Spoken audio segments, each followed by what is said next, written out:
Right, hello guys, hi guys, hi guys, hi guys, hi guys, hi guys, hi guys, hi guys, hi guys.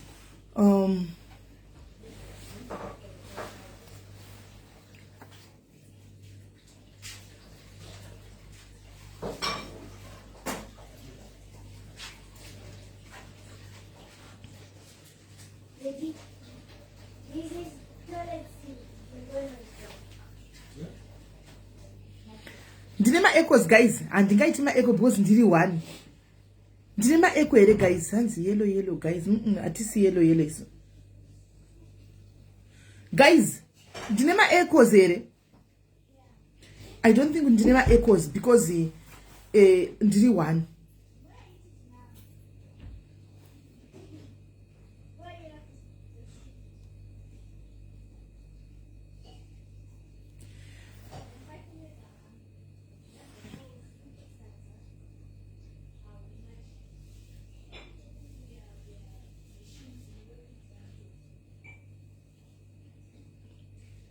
Right.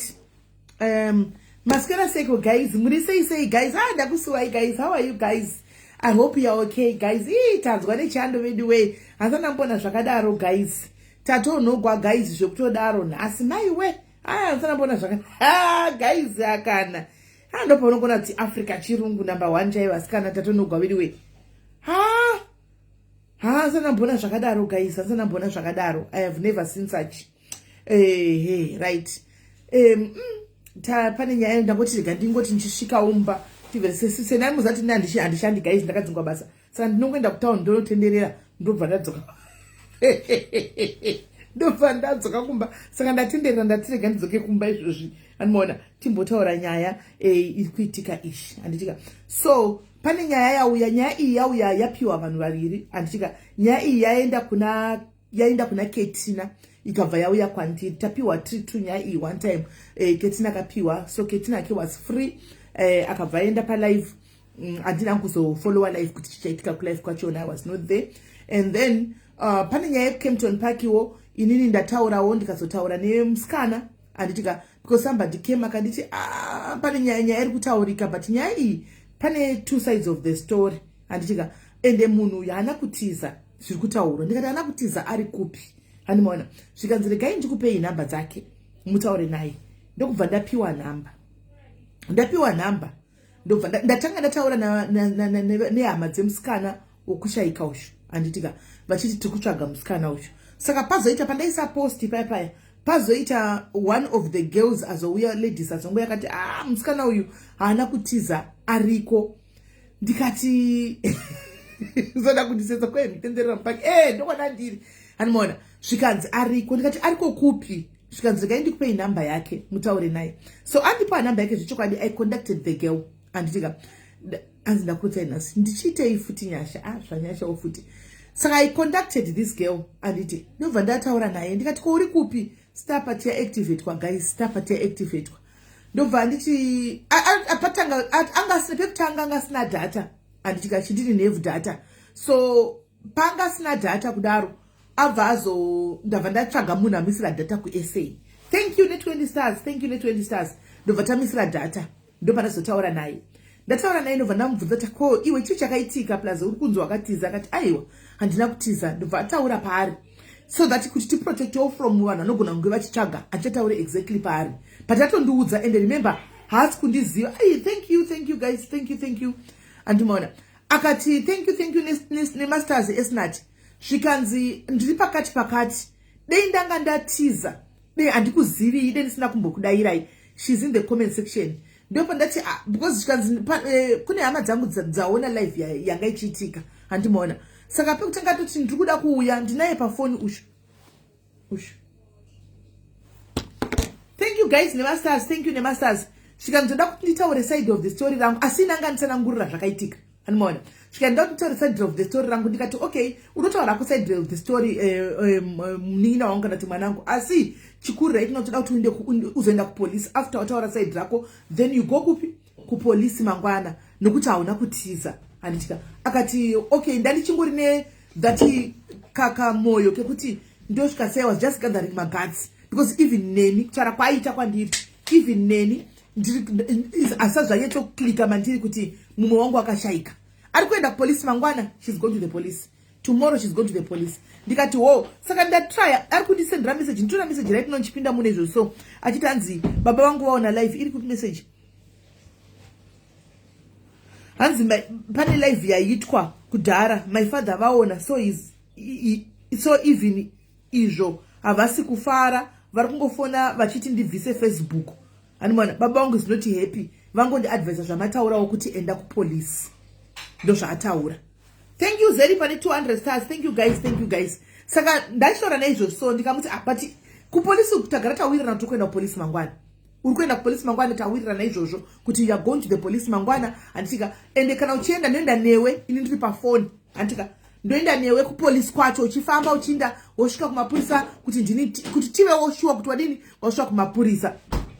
Animaona Dwayne chero kuchinzi paita pafa munhu andika but yes of course pane munhu akashaika apa anditi but chero kumapurisa anosvikotomubvunza kuti chii chakaitika. Havangosviki nokuti wo pari kunzi pane munhu akafa chibve takuvharira, vanosvikovhunza kuti chii chakaitika. Ndosa uchizona mhosva idzi. Dwayne, let me help you. Thank you Nemasters, thank you Anastasia. Vachitaura kuti kune inonzi murder kwete inonzi capable homicide. It depends nokuti zvakaitika sei. Vanotobvunza kuti chii chakaitika. Havangoti wasvika voti takutongokubata tokukanda uku. Ndikupindura Dwayne namo. Yes, ngozi ndataura naye naitomuudza ngozi yatovepo haitiziki. Iyo they have to do the right thing. Animona but uchisvika kuningikiri kumapurisa anotofanirwa kusvika achiti anotomubvunza kuti chii chakaitika. Havangosviki nokuti iwewe tosvika tichidai totokubata. Aiwa anofanirwa kuenda kumapurisa, mapurisa ndiwo achanomuadvisa kuti iwewe mhosva yako yakamira so to look for a lawyer, tukupa lawyer estate kana kuti kudi. She has to go to the police. Animona she has to go to the police. So andisi kuziva arimo comment section. I know she's watching, she's in the comment section.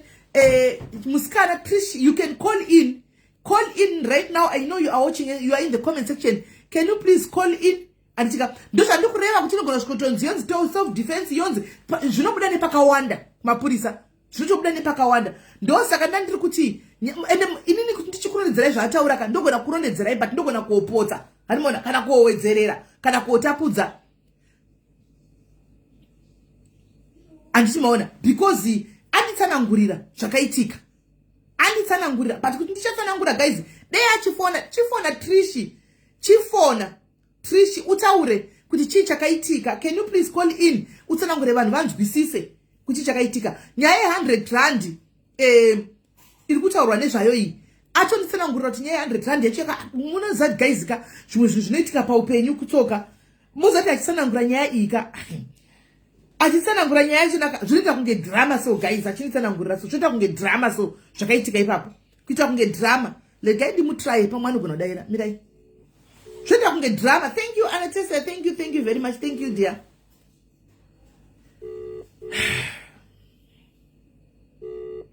Anzwa zvidei panainetsana wayu ameno zvandichatsanangura kana akasapindura kuti ndizvo here Rebecca. Zvandichatsanangura kana akasadaira zvaandiudza kuti ndizvo here.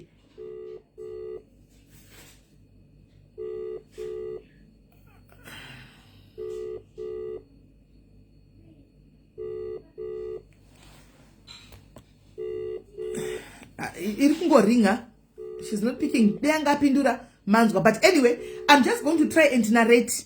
Anditika I'm just going to try and narrate zvakaitika. Aiwa guys, hatisi mapurisa tichawa nemapurisa anditika handisatisi mapurisa tinganyeperana pano. This is what she's saying happened. Chite Raymond, thank you Ethel, thank you. Arikuti ati iye anzi Edi Rebecca. Alright, Rebecca ndozokueda regai nditaure matsanangure aita. Sometimes mapinduro enyu munoita kuti munatedze kudaira foni yacho kuti auye ataure. Mubva maita tatedze kutaura futi zve madaira munoita mucomment section. Andimaona arikuti kutaura kwaita iye I don't know why imimi vanga varipo kuti ndichazokonfirma ndi zvakaitika kana kuti hazvisirizvo handizivi. But arikuti iye hanzi nemusikana uyu mufi vakanga vachiwirirana antika vanga vachishanda pane rimwe bhawa kuKempton Park vachiitawo munongozati guys kurarama kuvanhu kwakasiyana siyana, vanhu vakuraramisa mhuri dzavo nenzira dzakasiyana. It's not up to us to judge, and haisiro nyaya yatafambira pano. Ini ndiri kungokuudzai nyaya sezvairi handiti. Saka hanzi pavanoshanda apa vanobhadhara 100 rand per night yekurarapo handiti. Saka hanzi vachibhadhara 100 rand per night, musi uyu anga asina mari 100 rand yekuti abhadhare kuti akwanise kurara. Saka akabva akumbira kuna uyu Moli kuti ndokumbirawo 100, ndikuitawo 100 rand ndikwanise kuti ndirare, then ndozokupa kana ndichinge ndashanda. Ndokubva anzi ndapiwa andipa 100 rand ya, ndobva anobhadhara 100 rand, ndobva aenda kunorara.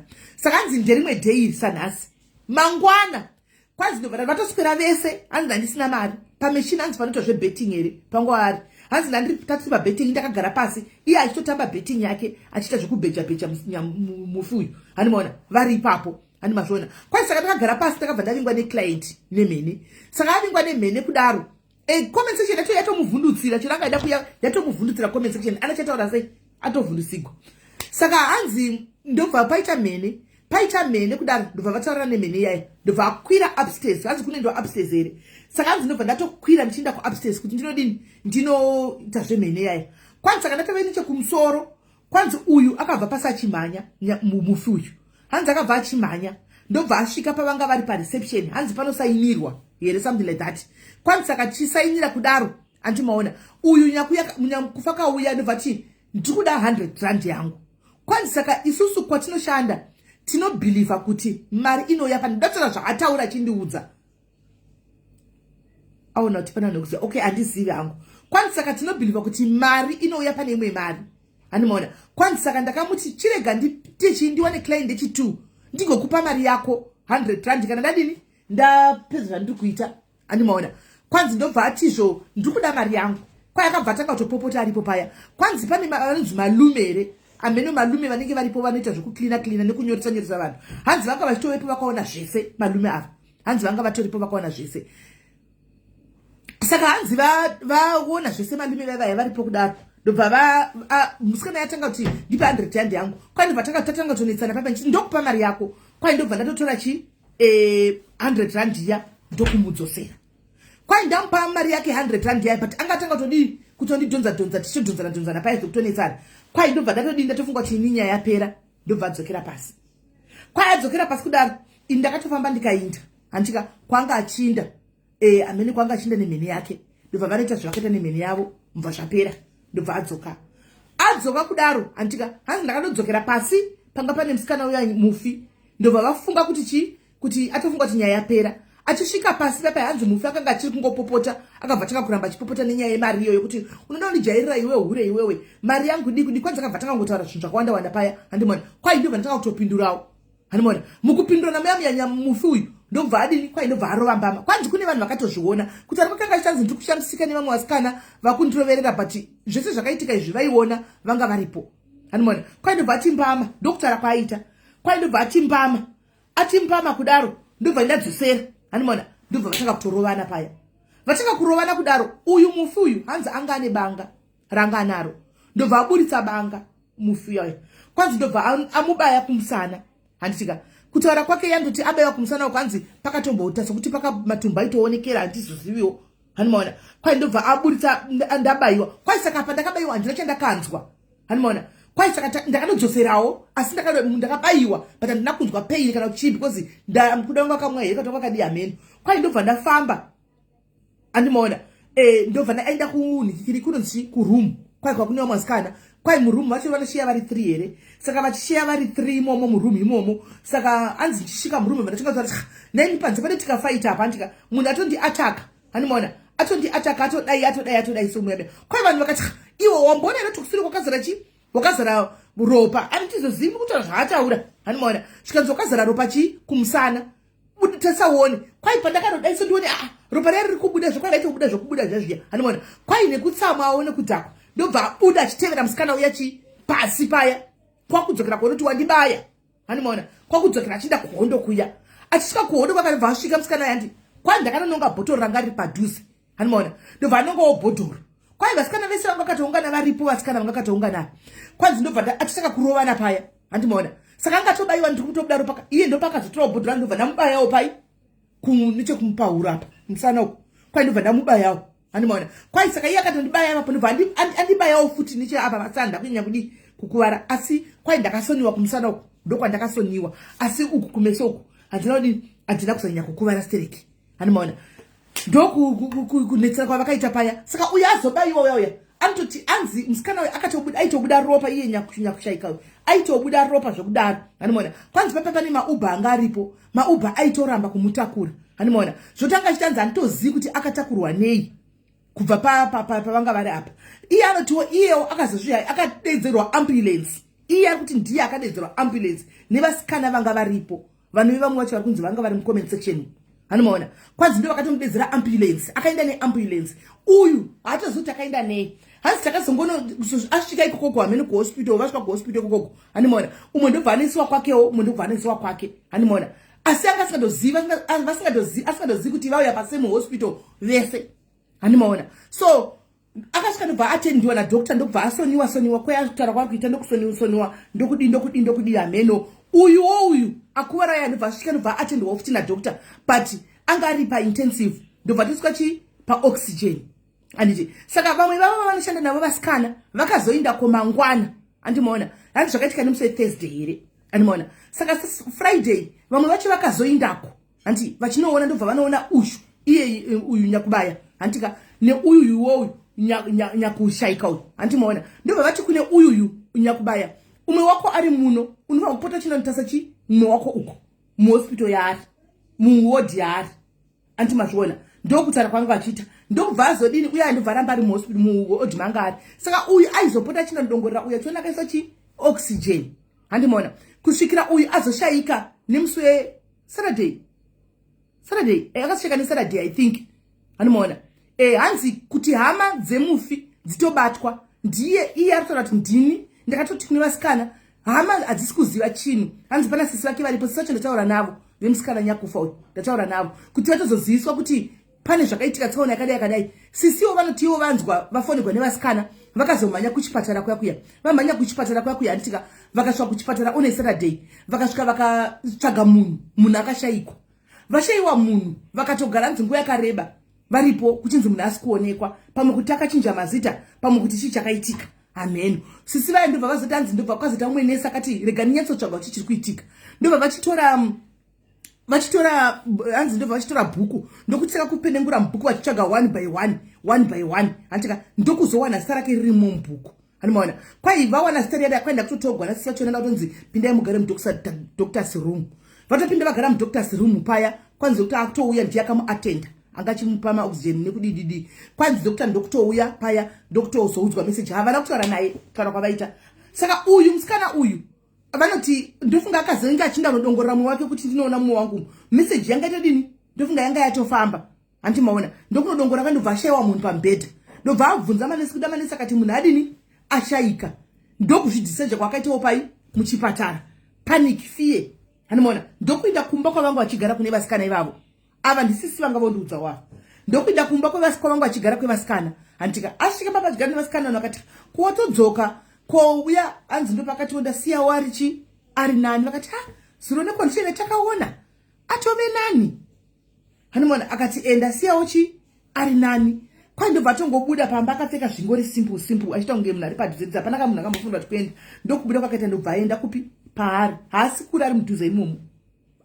imomo ndo maari handimaona but ndofunga that fear kana kuti chii handizivi but ndataura naye handika kuti hona kamwanangu panguva ino you are all over ukatiza kana kuti ukaramba usingaende kupolisi unoita kunge une mhosva yauri kunyatsotoziva kuti ndakapara mhosva zvakati handiri kuti iwo mairwa yanga iri self defense or whatever chirega mapurisa anoita the judge because patove nengozi apa zvengozi ndachinyatswa mudzijekesera ndikati iwe zvowoita uchisumuka mangwana wochienda kupolisi kana uri kutya kunosvika wega unondifonera handika tichitaura nyaya ndichikuperekedza tichienda kupolisi handika wasvika papolisi wotaura kuti ndini nekesi yakadai musikana akadai ndauya mapurisa obviously chakuti pinda apa taura nyaya yako wotaura ivo ndio vachakuudza ndibva ndatomuudza ndikati chionaka wafunga kuti uudze vana baba kumusha kana zvaigona handika ndine manambers ehama dzandinadzo chivabatai because apa patove nengozi whether self defense kuSouth Africa unogona kusvika wononzi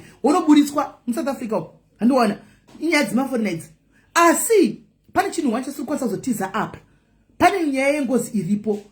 Chowaita iwewe chiudza vana baba vako andika vainde kuchiredzi kuri kunzi ndokunobva musikana uyu andika vanosvika pamusha nyaya itaurwe kana muchitori pamoto fanwa kutoti muripe iwe uendawo kumapurisa mangwana. Saka ndozvatawirirana kuti kumapurisa unoenda. Saka angafanwa kuti auya yake kuzotaura nyaya yake chi pano apa. Asi kuri kunzi baba vaona imwe life yaitwa. Saka baba vati havasi happy zvavo nelife yachona. I don't know kuti chichaitika kulife. Saka vamuti chimbomira kudi kuenda the still American. I don't know Molly. I'm not a police. I'm not the police. The police will judge there. Me, I'm not the police. I'm just saying yes, Jair. And this CV, I don't know what happened. I was not there. I don't know. And this Simupurisa, I don't know to you know to go say. And so oinda ku police mangwana ono meno pia ndizo CV ono ida mapurisa kandi zvatawira ndi mangwana oichinda ku police andika I think kumba kwacho kwari kuko kune vanhu variko if they are doing the right thing vachamutora mangwana vofamba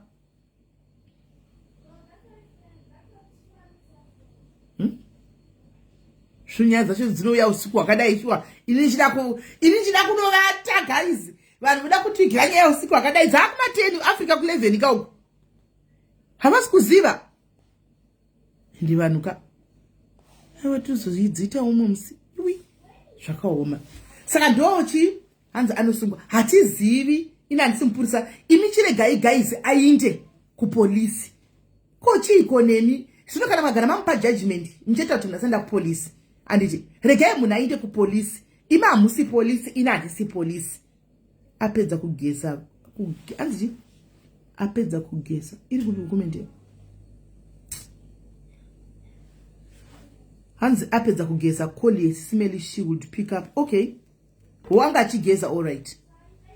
Okay, hanzi anga achigeza, let me try again. Let him know. Okay.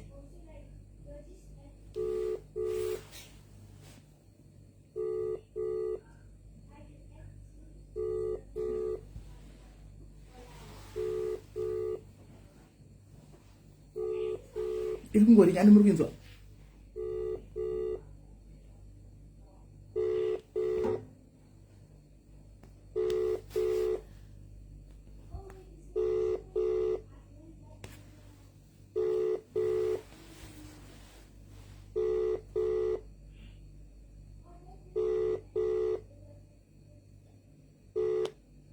hasku davira. Saka handisi kuziva ndianati ari kugeza. She's not picking up andi mazvinzwa they anga to pick up auya. So I don't know. I don't know. Shamwari dzacho ndodzo kutaura kuti anga achigeza mufonere apike up. Saka hasi kudi ahasi kugeza anditi anenge apedza ke kugeza. Saka I don't know guys. Saka ndo nyaya yanzi you are already giving a statement to the police by being live, and from what you said it's made a word. Tawanda mtemeri zvande zvako izvo uzuti pa Facebook tine mapurisa pa Facebook isusu. Hauzvizivi. Zvinyuwa tine mapurisa pa Facebook isusu. Wataka kuya pa Facebook nasi.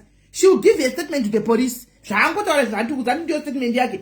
Anongotaura ka statement iyoyo. Zvuti kwa kutaura statement to the police. Iwo uzuti tine mapurisa pa social media. Hauzati tine mapurisa pa social media. Unogarepiwo. Usingaziti tiri police pa social media. We are the police here. Yes, we work with the police. We work with the police. Guys, chikutika ndechekuti anotorine stress zvake munhu pakatoipa. I don't know, but she's going to the police kutaura kwaita mangwana hanzi vamwe kuti ngainde nhasi. Asi dzava kuma 10 11. Hanzi dzava kuma 10 11. Amen. Handizivi, but changori panjoti we just follow up kuti mangwana akwanisa kuenda kupi? Akwanisa kuenda ku police ikoko kwacho. Handiti muona akwanisa kuenda ku police ikoko kwacho because guys nyaya dzacho ameno ukoko pandi kuti handizoziviwo handiti kutaura zvinhu zvatinoita zvinhu zvakawanda. Regai mangwana tangaenda tozoitaura aenda ku police. Handimona tozoitaura aenda ku police. Ko zvino tinokwanisa kuti taure zvinhu zvakadi zvakawanda wanda sona detective tinovava panapa. Handimona tozoita besi muzei social media police aziva na detective tinovava.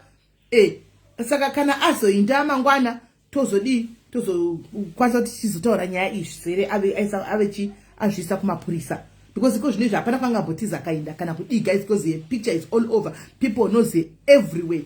Ari kutongotsvagwa hapana, plus nyaya dzakadai so dzinonetsa unogona kutiza polisi but hautize ngozi. So the only thing chitori most noble thing to do is for her right now to go to the police. Baba vacho since vakuziva nefamily yacho, then they engage family yemusikana ushu, animaona vo engage family yemusikana uyu, then votangira ipapo antimaona hanzi kambaivhari hamene kuti anokwanisa kuti ndikumuona hangu ari online uyu adodzoka adori online uyu hamene kuti anokwanisa kuenda usiku uno here. Ndimbomusendera message tonomboza ari online.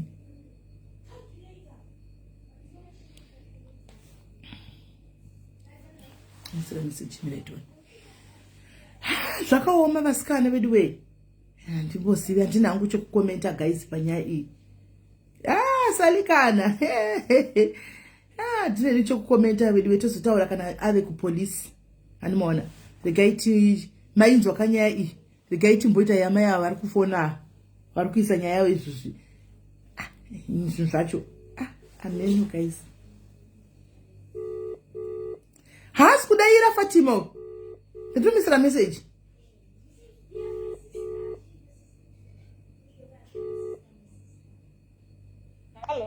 Hello, kumatse mugwama ita sewo asiwo futi miwo.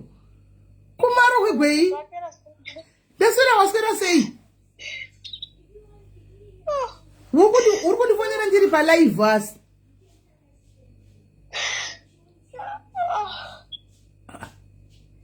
Asi zvaitika izvozvi. Sorry. Ndofunga zvinhu zvangu kutaura kwako zvinhu zvakunenza ngimi. Ndafunga zvinhu zvakaitika ndingikiri nezuro ko chichaitika.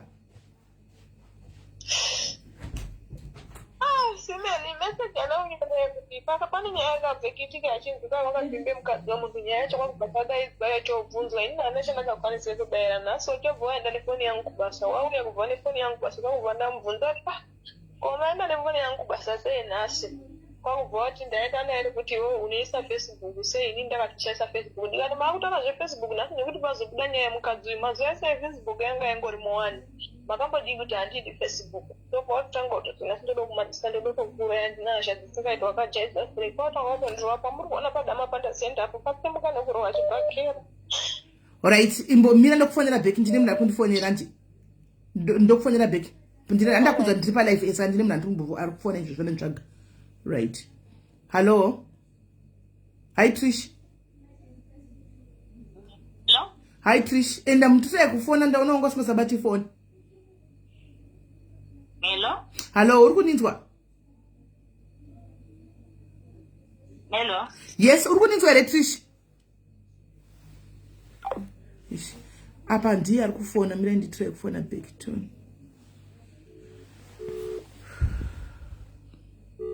Taita Petronella inda kurongo ripiwe.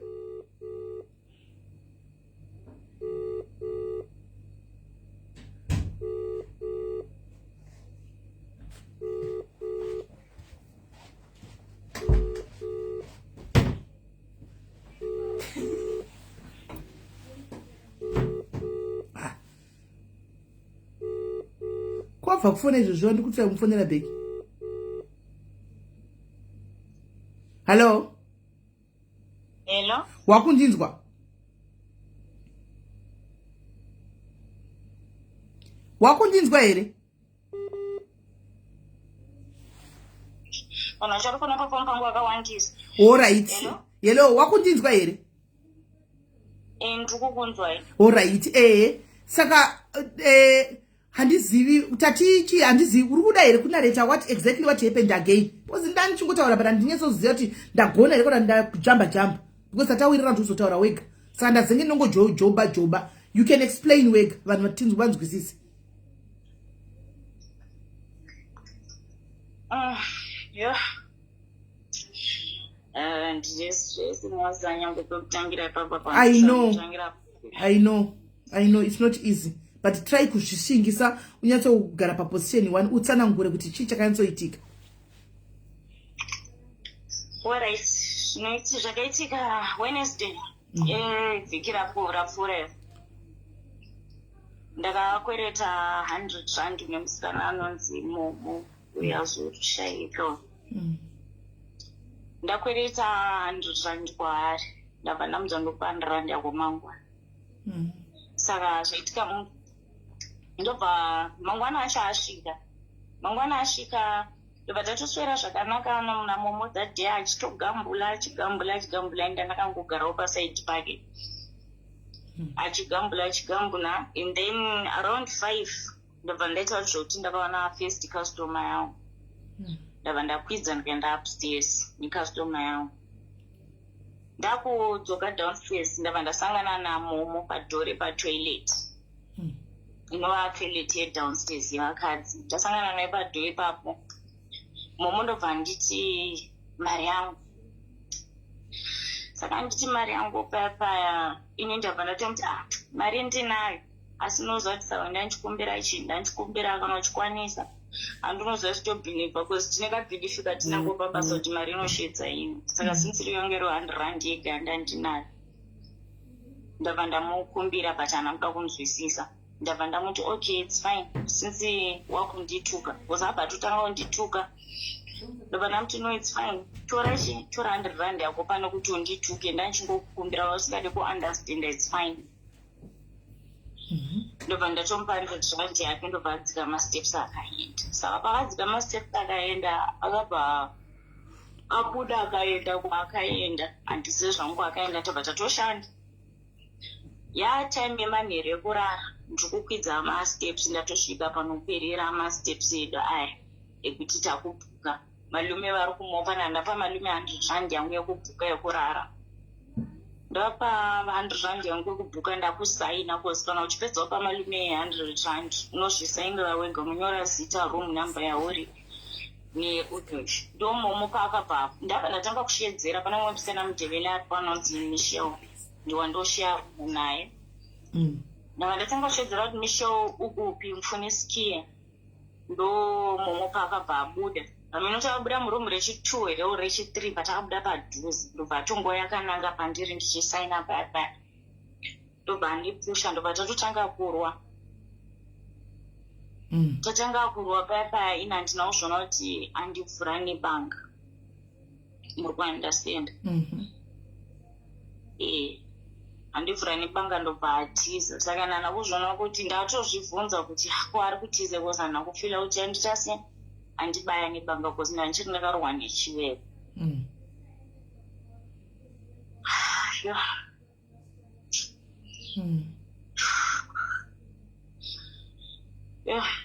Adaro atiza manya ndibatirwa namalume. Saka inini moment andakazobva neavava kuti uri kubuda ropa kasi malume wabva manya downstairs kunoripota ndabva ndateera ndiri kumashure ndiri kumufunza kuti kwewo tachema ndabuda panze ndasvika achitorohwa namwasikana ava vachina vachitomutuka vachimushaudha vachiita sei vanova some of the ladies vanyangerekeni vazobudisa nyaya nenzira isiriyo. Vasikana ava vachitomura vari panze ini ndabva so akatombororwa nevamwe vanhu like vaimbomupotsera nemabhodhoro. Saka ndabva ndaiswedera padhuze naye ndobva atokontinya because anga achiri nebanga reyara muruoko ndobva ndiveza futi pechi2 up panova kubva kumusana. Saka apa pacho manje hapana kuzoita deep cut yekuti ndakaiswa mastitch ndangoiswa kumusana uku kunova kwanga kuri bed.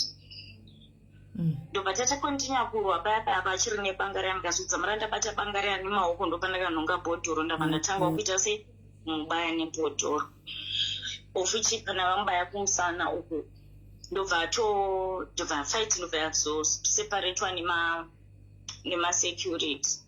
Saka nekuda kuti ndandiri serious because ndakazengenda kupera simba ndiri panze apa ndopakabva ambulance yabva yasvika ndaitoda kuiswa mumota mumwe musecurity wepabasa ipapo.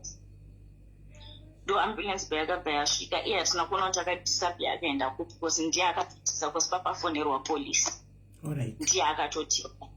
Saka inini time yandakazoenda kuchipatara ndobva ndasvika Momo ari umwe akagara nemapurisa ndandiri pauche ndobva paita dhokta akabva atenda kuzotonzi vatazva vakataura ndabva ndatoiswa muroom same time ndaiswa uyu ndatanga mainjection ndabva ndatotanga kustichwa ndatangaiswa mastitch card.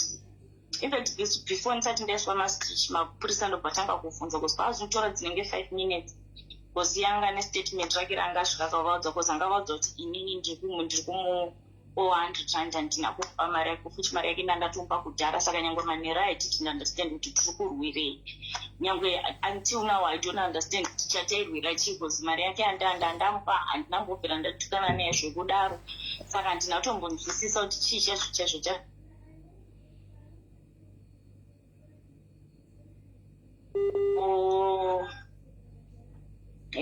hello saka ikoko kukliniki kwacho saka sinsanga panhingi statement rake inini mapurisa akuzona condition yandandiri ndopa akazomoti musikana ndobva ndashedzwa kozi maparamedics akabva ati iyo shamwari yako yakugwaza uko ikatiza saka ndopanabva ndinonditopewa attention kwarina kana ngomutasani kabva ndasasendikatasakusaidi ndomapurisa yapa vabva vazoyo kwandiro vandibvunza nandaexplaina ndobva vazomushedza ukamubvunza kuti kwewe nyaya yako haisi kusangana uri kutiwo ndiwe wanzwa nyese uri kutaurawo muzei wanga une banga kozi tazodzamara tafonera masecurity vanga vari kubasa vanga varipo pane zvaitika zvina malume vacho witness achindibaya nebanga. Okay. Saka nyaya yakatoenda kumapurisa already.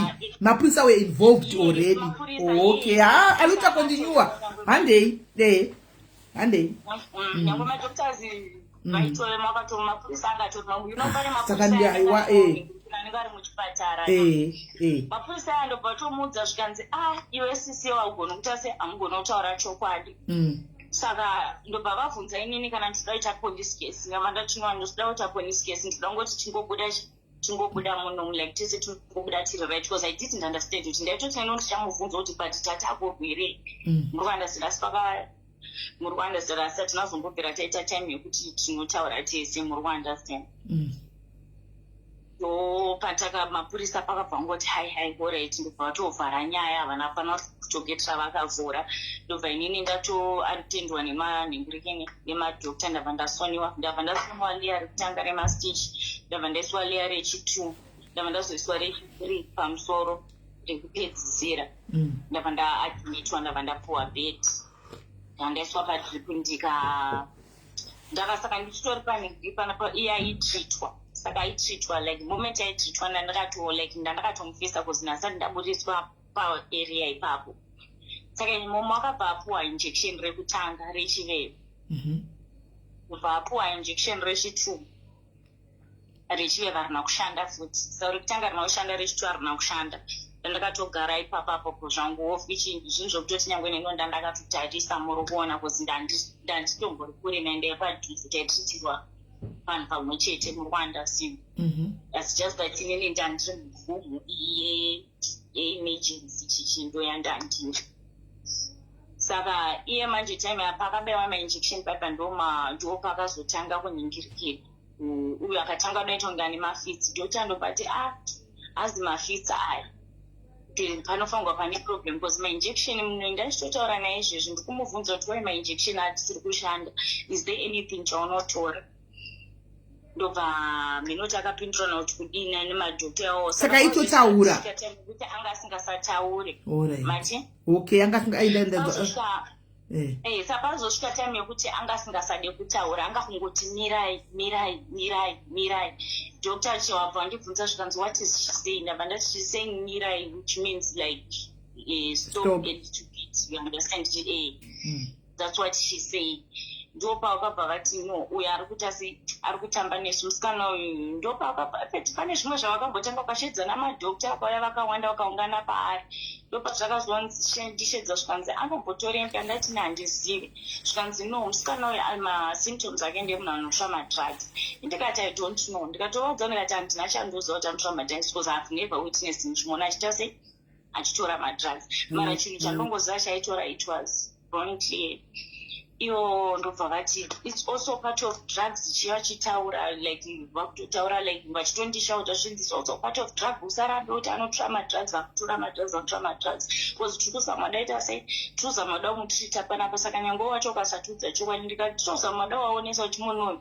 tinoti like ndorara naye murumu kana kuti ndoita sei tinongoonana mubasa but hatisina that close relationship tinotongotaura ese zvingori normal tisina problem but nyange neno this day ndavatosha kuti chii exactly chandaita chaita kuti ndimutsango sezvotangude panze kunotenga bango odzoka muri kuundastanda kuti ayozondibaya plus handimirire kuti andibaya ndo madhokta pavakati izvonino she's a drug hanzi panenge theswedi yavakaudza hanzi she's a drug hanzi drug what drug user vachitaura nechirungu ndobva vatanga kuda kumurutsisa ndobva vati manje chakufanirwa kuita sei vakatanga kuda kumurutsisa vakatanga kumumwisa this other black thing chavakatanga kumumwisa ndobva atanga kurutsa time yaitorutsa achimuka achitorutsa like achiti akamborutsa omboningirike ombozorora ndopa akazoiswa paoxygen ndobva vandishedza vakanditi musikana uyu so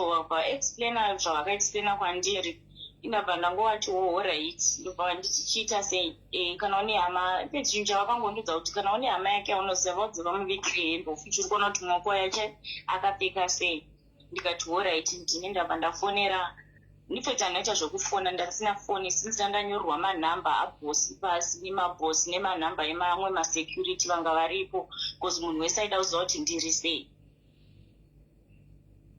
ndobva ndaningirike napaya ndobva ndaisa iri voice note ndichikumbira vanhu vari kubasa kuti kana pane anyone anosa hama dzamomo ichaise odziva kuti ari kuno kuchipatara nyange ivo vacho vari kubasa kuti vazoziva kuti momo ari kuchipatara ndindakatozovafunda ndikati momo ari kunoku handichatiita zire kwaenda momo ari kupi ari kuno kuchipatara nditori naye kunoku kuchipatara ndikavaudzawo condition yaari nezvazvataurwa ndikandobva vazombuya nehembe I think it was diri it was Saturday pavakazoya nemabhanana vachiya nemabhanana nechitatitigirira zvinhu ndobva vauya nehembe dzamomo nyange nino ndakatovigirwawo ndirike nedress because hembe dzangu dzadziri kubasa ikoko ndobva tavigirwa hembe ndobva ndavaudzawo ndikati because since momo wangu asiri kumuona ndikatovaudza ndikati bvunzai dhokta uyu ndiye dhokta wandarapedzisira kuona achita sei achitrita momo but momo zviri kunzi ari pakona apa paende ndaitomuona pese ndaitomboona ndichitopfuura ndichimuona zvoti yange musi wandadischargwa ndadischargwa Sunday wakadischargwa hauna kutiza wega mati wakadischargwa nadhokta hauna kutiza handina kutiza all that proof is there and zvinoitika kana ukadischargwa kuuyu let try kukusendera inonzi chii mirai ndidai ukadischargwa kuchipatara kuningirike nekutendesa vanoku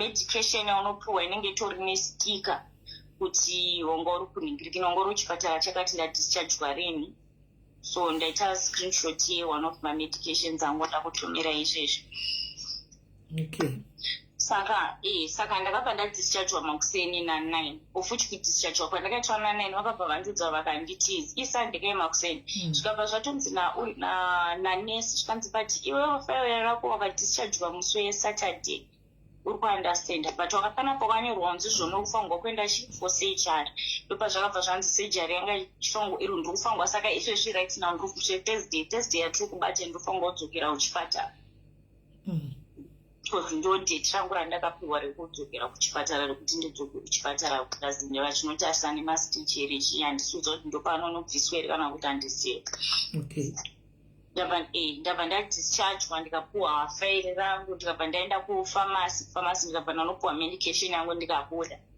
ndichibuda kuhospital handina munhu anyone aikwanisa kuya kuzondipika because handina hama iri kunoku ndabva ndangokwira taxi yangu pamari yangu yandandasara nayo ndandasara ne120 rand ndoya ndakakwira taxi ndakatora 20 rand ubva kutendisa hospital ndichidzokera pabasa panova zvakaitikira zvese izvi okay ndabva ndadzokera kubasa ndichisvika kubasa manager akationa vamwe masecurity vakatotanga kuti tafara takuona ichi taitofunga kuti chii because musikana zvokutoti nyangwe dziwe avaibvunza momo hapana kana aitomubvunza ingoti saka musikana yaita sei aida kukuuraya kudai nino ndichingopindura ndichiti ari right ndamusiya chi nyangwe time dzandabuda makuseni ndatomubvunza anga ari right anga aripo anga achiri kuchipatara ndichitovaudza ndikabva ndatonopinda maneja watondisiya ndikati ndakunogeza zvikanzi okay uye right ndatopidza upstairs kuroom kwangu kuyakuya ndikabva ndatosvika kune masawira angu arimo murumu namwo vasikana vandisikatombotaure navo vakazara murumu vese vakatofara kundiona chichi ndikabva ndangova but am worried ndichitovaudza ndichitoti ndikati sindiri worried nani namomo cause kana ari paoxygen handisi kuziva kuti chi zvazosvika sei ikoko muri kuunderstand ndabva ndatoudza ndikati saka ini nazvitoti ndigare pabasa papa panobhadharwa tungoti 200 yekubhuka makuseni tinoshande plus 100 yekurara inova 300 rand per day saka ndandisina mari iyoyo zvoti ndandatozviti ndabva muchipatara inini ndineshi ndoda zvinhu zvangu zvandie ndichida kuita handina kawe kuti anokwanisa kundipa yangu kundipa mari plus hapana munhu anokupa mari munhu kuti ukachiita sechigara muri kuunderstand apa especially pari papawo saka inini ndo pandabva ndangogeza ndabva ndangochinja ndikabva ndaita sei ndaburi uchichibuda ukukwanda ndikatobuda ndikatooneka kune vasikana vazhinji ndikatoti ndakuenda ndikunoita sekunozovura masiticha achimboita sei achioma wose wakaoneka uchibvapo ndakatooneka zvokutoti vazhinji vacho vari kutozviziva kutoti amaraundi ndatoneta nekutoramba ndichitovaudza kuti guys musafambe muchiudza vanhu kuti kuti ndakatiza ini ndisina kutiza kubva musi uyu ndakangomirira mapurisa cause ndo vanhu vandandakatomira hama dzake mapurisa ari kuziva kuti uri kupi vachandifonera hapana kana ndakakopera nyangwe I was expecting nyangwe kufonerwa kuti mapurisa ati ari kunditsvaga kana kuti kuonawo mapurisa achisvika pandiri but hapana cause ndikutongozvifambira ndikutozama ndakatomirirawo nyangwe ndini I was expecting kuti mapurisa kana kuti hama dzake since iye anga avhura kesi ukuku ikaita sei ikarambwa saka inini chivanhu handachinyanyo expecta dzadziri hama dzake kuti vachandibvunza kuti ko chichakaitikawo kune mwana wedu muri kunzwisisa oficha handina munhu kana wekumba kwavandifonera cause ndandichitodawo kuziva kuti ndivaudza kuti chichakaitika ndichitorawo navo ndichiita sei no postmortem iri kuitwa hanzi iri kuitwa postmortem ndaudzwa nasisi vemusikana nyakufa kuti postmortem iri kuitwa because pane imwe information iri kubudawo ina kutaura zvinhu zvandisingahwisisi guys zvandisingazivi but muri kuona kuti nyaya yacho yatotora twist muri kuona zvandachitaura kuti yotore nyaya yako wega can you see guys kuti nyaya iyi yatotora twist because kana uchiti iwewe wakaoneka and the police they have only details hakuna munhu akufonera iwewe wakafind out rini kuti mumwe wako akashaya inini ndakazoita zvokudzwa cause pandakadischargwa kuhospital musi wesunday ndakasiya momo anga aripo momo anga asati ashaya indatozozwa zvazotanga kufamba zvichinzanzi momo ashaya ndatotanga kuzviwa yakatanga iri monday ofuchinina monday yacho handina kuzvibhiliva ndichiti pane aende here kuhospital cause as far as I remember hapana munhu anga ari kuuya kuhospital kuya kuzocheka momo pane aende here saka ndowangori mubvunzo wangu kuti kune vamwe ava plus hama dzamomo chako ndaitoda ndakakuzvezvilagira ino ndandikutotarisira naro atotarisira kuti pamwe pane achafona achiti ndino hama yamomo ndovatsanangurochi zvakaitika ndichitaurawo navo ndichivaudzawo zvakaitikawo muri kuona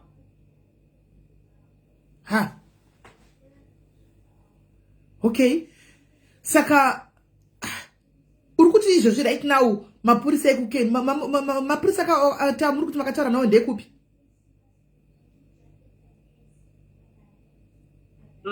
mapurisa amakataura nawo kwamakaripota makesi yenyu iyi yekugwa ndeyekupi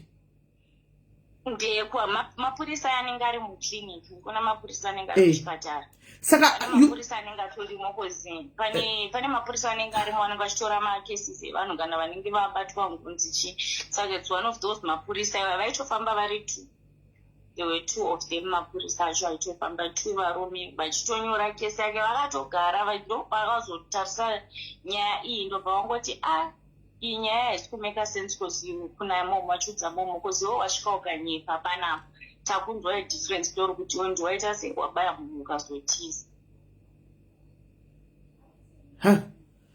okay Saka iwe haunambotry kutsvagawo here hama dzemwana uyu dzamomoyo? And I have tried kune vandandichicommunicata navo vandaiudzwa ndakatovaudza ndikati vanokwanisa kupa mai vana hama dzamo namba dzavo because inini hapana ari kundipa. Ndiri kungoudzwa chete kuti sisi vake vati zvakati but hapana.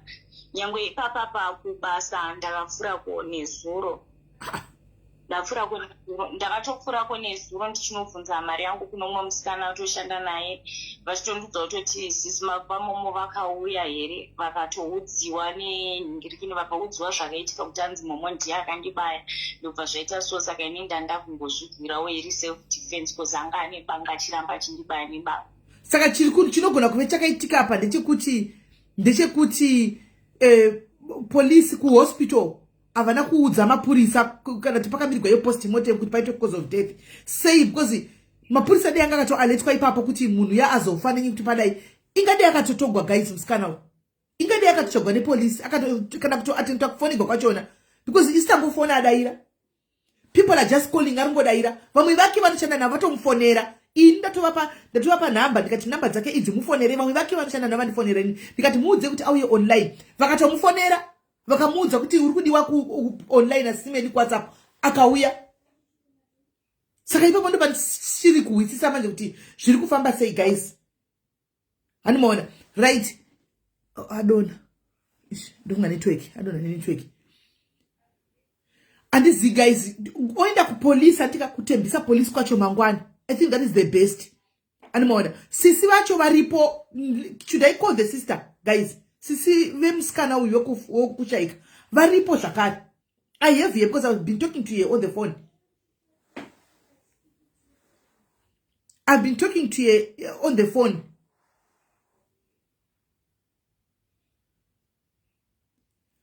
Ina ndizowisisi wangu guys. I'm not understanding the issue.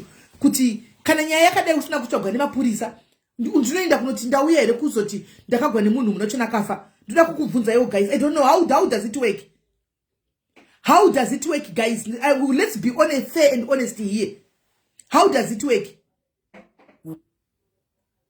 Arikuti iye the case yavo vakatoipota kumapurisa and kutora chokwadi kuti discharge I doubt because actually ne medication E. This is the medication E. Inotono zita rake E. Medication yakapiwa E. Ine zita rake. Kana pachinge pasvika munhu ndoenda here kunotaura kuti ndauya takaripota takanga tazogwa munhu yazofa ndauya panoitwa sei? Afaunda polisi anti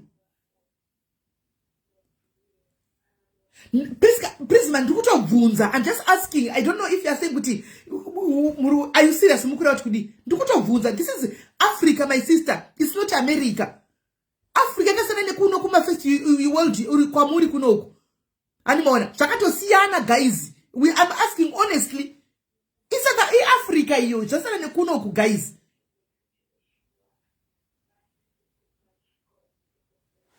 Ndisaka ndikutobvunza kuti aite anfa kuti aende here kupolisi because ndakubatsirana kuti aiti team convince aite the right thing. Anditi zvinokana kuti are you serious makuti takunge andizivi. I'm trying to tibatsirane. Andika ndisana chitimirei kupopota guys. Anditi so that we talk to ye. Andika zvakanaka. Andika tichienda naye kupolisi zvakanaka. Anditi tosvika naye kupolisi zvakanaka. Andika and then otwara nyeke kumapurisa. Manje mukatanga kubvunyukura mchituka mchidai handi munoita kuti munhu afunge zvimwe zvinhu. Tinaye right now handika regai tifambe naye tinde naye kupolisi. Handizvo here? Regai tifambe naye kuenda kupolisi. Ndisati mbomirai kumhanya. Munodhiwa kuzomhanya. Tofamba naye. Zvakanaka uraiti mwanangu saidhariwa. Iwe chiende unokliwa. Handika unokliwa zvakanaka mangwana sumuka kana uchida kana kuperekedza vanhu tirano kwenda kujobheki kwatongoti ningi inda asangane naye omuperekedza zvakanaka uenda naye kupolisi. Anti mazviona ndofunga ndiye ndimotira kufuna kuti tione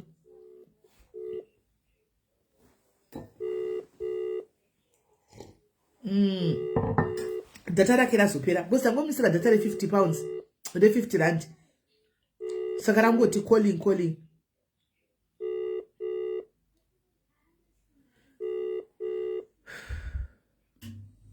data rake rapera manje.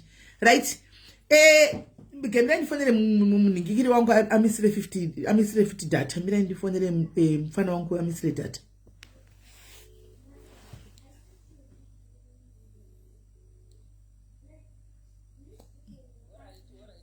Ita segda oresha. Data rapera. Saka ini ndikuti guys, mirai kumhanya muchitaura zvokufundisira munhu anenge achienza macomments. Regai tiinde naye kupolisi. The law will take its course. Mukagara mafundisira kuti akatouraya medha anofuma akatiza. Chamagona hapana. Handimona, chatagona hapana. Regai tifambe naye zvakanaka tichiinda tikusaidi kwake, tichiinda naye zvakanaka. Zvakanaka naka tichitaura jawa tikumira newe, tichiinda naye tichimira naye kusvikira police station. Handi muri kusama maitigwa ari tanyaya. Do maitigwa ari tanyaya because right now handika ataura ari pakati but atizi kuti ndo paari here pataura. Kuita kuti kana asiri ari ipapo, kana asiri ipapo andi aita handi vamwe vangu aneni tichinda naye kusvikira police station. Zvino mukatanga kuvhunitsira first degree medal munhu anotiza. Tomuwanipi. So far hasi wanted. So far kutaura kwari kuita iye hasi wanted. But isita kuti amboenda kumapurisa anokliwa koko kunzi uchimboinda tichazokutsvaga odzoka tiza kuti ari kugara musociety akadi akamirira kuodiwa kana vachita zvehama ufanira kuita zvehama zvokutsvaga hama wotaura kuhama. Hati ndo pane nyaya mina ndifonere sisi vacho. Zvino imi munobva mamanya votopa verdict ngaasungwe.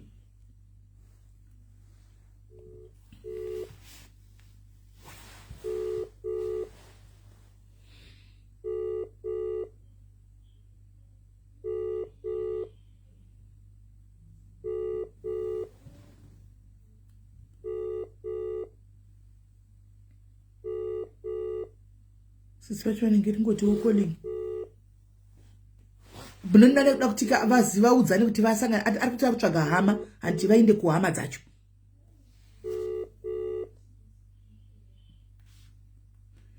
Nezuro ari kuti ndakaenda kubasa kwacho kwavanoshandira kuri kunzi akatiza futi.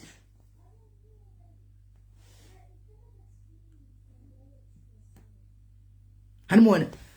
Ari kuti ndakafura nekubasa kwacho. Kubasa kwavo kwacho kwavanoshandira kuri kunzi akatiza. Ari kuti ndaiveko zuro. Saka ndo pacho mandati tatoperegwa. Hanimuona. Kwa imi vasikana, kwa uya ari kuti nezuro akafura nepabasa penyu 1. Saka makadi kuda na polisi zuro kana makamona kubasa kwenyu asikana musadaro imi. Hei nai vasikana. Girls dzangu dzeku Kempton Park. Kwa inga munhu ari kuti akafura nepagraft zuro. Kwa makadi kubva madedza polisi ipapo kana muchiza kuti munhu akatiza shuwa.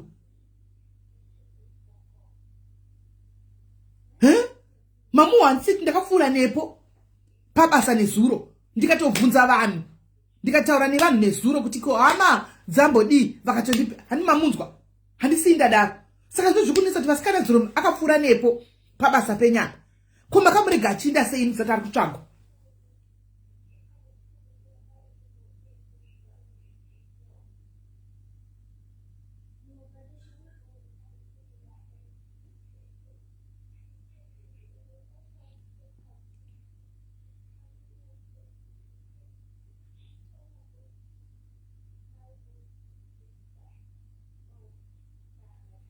Handi munona zvakanakira kuwa masaidi maviri enyaya ka.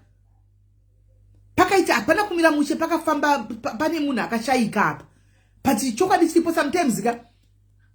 Zvinhu zvacho imi mative neconfusion pachenyu. Hani muri kuona.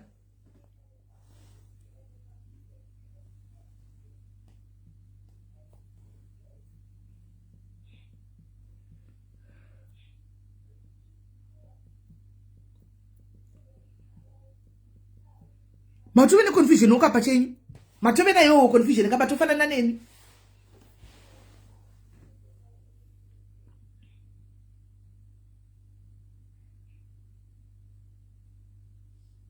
Handi mazviona. Matove ne confusion pa don't tove ne confusion. Alright, 419 Lucy don't got phone. Let me return your call. Zvacho.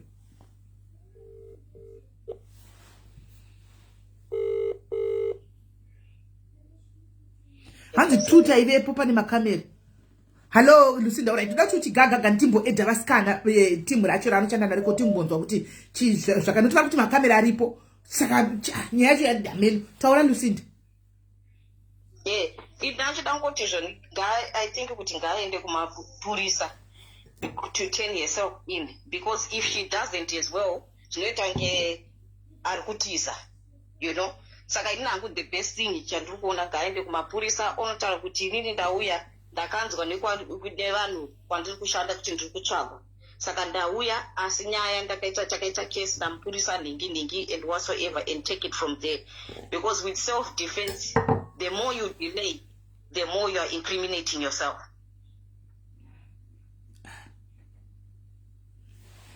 Zvinhu parachida kuti tiwisisa kuti ndichazinda kutofunga pamwe mapurisa akamirira posti motemu kuti vanyatsa kuzonomubata kana kuti zvinoda kufamba sei handizivi. Pakunzi kune makamera, pakunzi panenge pane makamera. Kana vari kuti vakamirira post mortem, iye she should run away, because vanomutora statement yake. Kana vakamirira post mortem, it's okay, they might hold her, they might let her go and say kuti alright, tichazokudedza after post mortem. The main thing right now is for her to show herself to the authority kuti haasi kutiza. Hanzi na Dwayne ari kunyemba. Dwayne sinze zifu aivepo. Dwayne chimbouya. Iwe Dwayne unenge unotoziva nyaya vanhu. Chiautuzi. Fona Dwayne. Fona Tinzwi. Ngaidiwe Dwayne. Nyaya yacho musoro vanodhanganyika hatichadowisisi.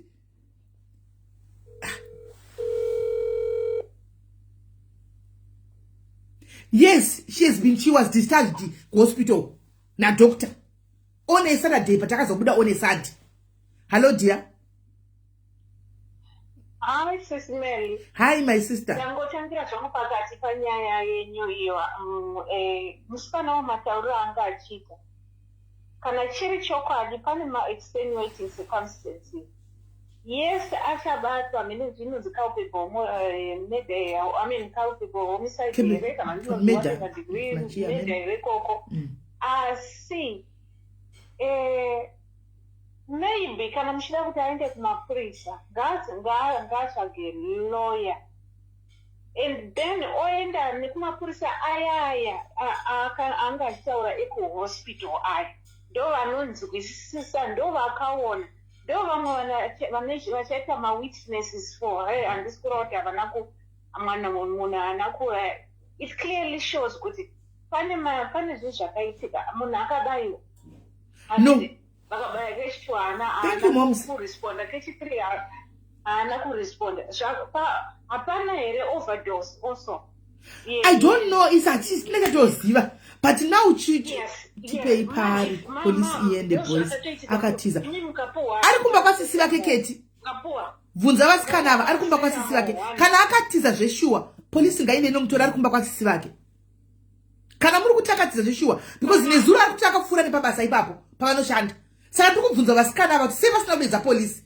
Uri kuona ndopasi kunimekera senze. Ataura pano kuti ndakafura nepabasa nezuro peni ipapapo. Handika akataura nevasikana vari pabasa ipapapo. It's like iwo vamwe vasikana vanenge vakuchinjawo statement because pazoshaika uyu womongoza zvinoita vanhu kuti vanida kwaenda mhepo. But chokwadi chiripo ndechekuti CCTV dzichapedza masports.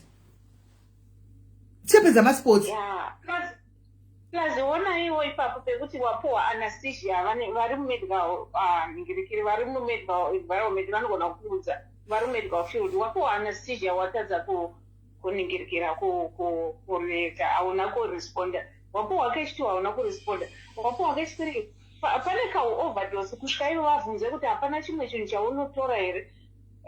Saka pane zvimwe zvinhu pane ma-extenuating circumstances, pane ma-investigations that may be going on vachitarisawo futi pachaita obvious pane ma-blood work achaitwa kuona kuti uyu akasinawo madrugs here, mwana anogona ngaakadi akareact out to something. But yes, mhosva ichaitwa. Yes, definitely vachamutsvaga, but right now handifunga kuti kutiza mapurisa vari kuita. Asi kana muchida kuti aende kumapurisa ngaaende through mapurisa avo vakamuona vekutora mastatement ava, vekutora mastatement. Yes, vanotonidwa, even mukoti vachanidwa vanhu ivavo. Iye futi akatsvaga legal advice lawyer achavanida, those people they are going to be her witnesses. My doctors they are going to be her witnesses. Uyu musikana, but vachavanidwa futi kupolice clarify and verify zvakaitika. It could be that they are still investigating. Vachimirira post nokuti zvavanoita ndakamenoo handizivi hangu but chandinoziva chandakabvona zvakamboita kune vamwe ka wakatoinvestigate ndofunga 2 years cheko achifamba pazvemedha idzodzi atonyatsokurova munhu akarova munhu chibhakera 1 kuti bo chibhakera munhu akaspina kudai so akanodonhera pasi kudai akavhati pafu akati zi pakatora nguva 2 years musi wakangoenda kupoti nokunopinda 15 years dzake. Yes, zvinoitika zvinhu izvozvo. Murder kana kuti culpable homicide or whatever, haisi nyaya inomhanywa. They have to do my investigations vasati vatora. Vachatomutora pachatoitwa avanoti ma-indications ekuti vanomutora vauya votaura uyu musikana uya voti tanga tichirwira apa potorwa vanhu vese vanga vachidzi paapartment yanga achitaura vese vachatorwa pachatodaidzwa venhingirikiri ma-different departments vanenge vachitora evidence papo hameno kana vasati vatanga achatoita ma-indications tachirova napa ndopazvazi dai apa ndobva ndazobuda apa ndopazvazodai ndobva kwauya ambulance veambulance vachatorwa futi mastatements. Nyaya iyi ndichakupai feedback kusvikira yapera. Ndichaifollowa nyaya iyi kusvikira pakupedzisira guys, don't worry henyu. Ndichaifollowa kusvika pakupedzisira kumagumo kwenyaya iyi kuti chii chakaitika panyaya iyi, nyaya iyi yazobuda sei. Kana asungwa ndokudza chaya asungwa, kana akaenda karelease ndichakudzai zvese. Ndichafamba nemi panyaya iyi kusvikira tahwa kwayagumira ndichakudzai. Apa kuzomhanya kana asiri kutiza handiti mati haasi kutotiza handiti matano hanti mamuona palive tichitaura naye pano saka toti munhu akatiza zura Thursday akati Thursday ndikudzokera kucheck up kureview hospital mamuwa handiti yes and she's not a flight risk handiti muri kuona she's not ari kutodawo kutonzwawo kuti zvakafamba but if kana zvichinzi ngaende nekupolisi ngaende through kune vanhu vakaripota mapurisa aakadhila nawo they will understand but ngatitsvagawo lawyer because clearly pane ma-extenuating circumstances azolida kuti munhu afe uyu. It's not just her, pane zvakawanda iye angotanga ndiye angopressa button rekutanga because of the fight but kune zvakawanda zvazoitika kumberi. Alright, thank you very much Kola. Aiwa regai tigozona tichiguma sei maita basa regai tigona kuti nyaya yacho iri kuzoguma sei because right vasikana chimbofonai mabhururu ake vasikana kuchemutenda kuchimbofonai mutiudze kuti zviri kufamba sei ko imimi makaona munhu pabasa rezuro mukaenda kudana polisi nemakayei kuenda kudana polisi moya kuno social media moti tidene polisi imi munhu akandosvika pabasa nezuro makazvifambisa sei madhimini ndokumbira muise nhamba kavada kufona vafoni vasikana vanogona kuda kufona isai nhamba guys vanoda kufona vafoni ndikuvafonera siwe mufuya haisi kupinda foni yavo haisi kupinda foni yavo haisi kupinda. I'm trying to call it sevanhu vari kuchemawo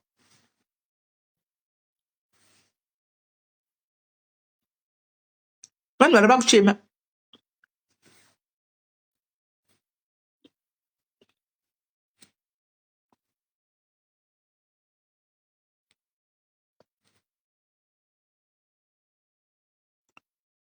anzi isai number ndokumbira umise number guys comment section isai number comment section because ndikuta kuedha iyo prisma haisi kuedha ngoti editing padenga apa isai number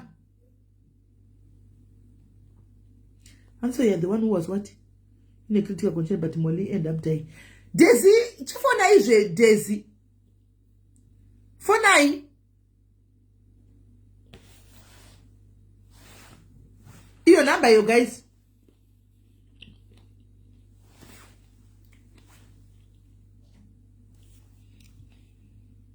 Hello.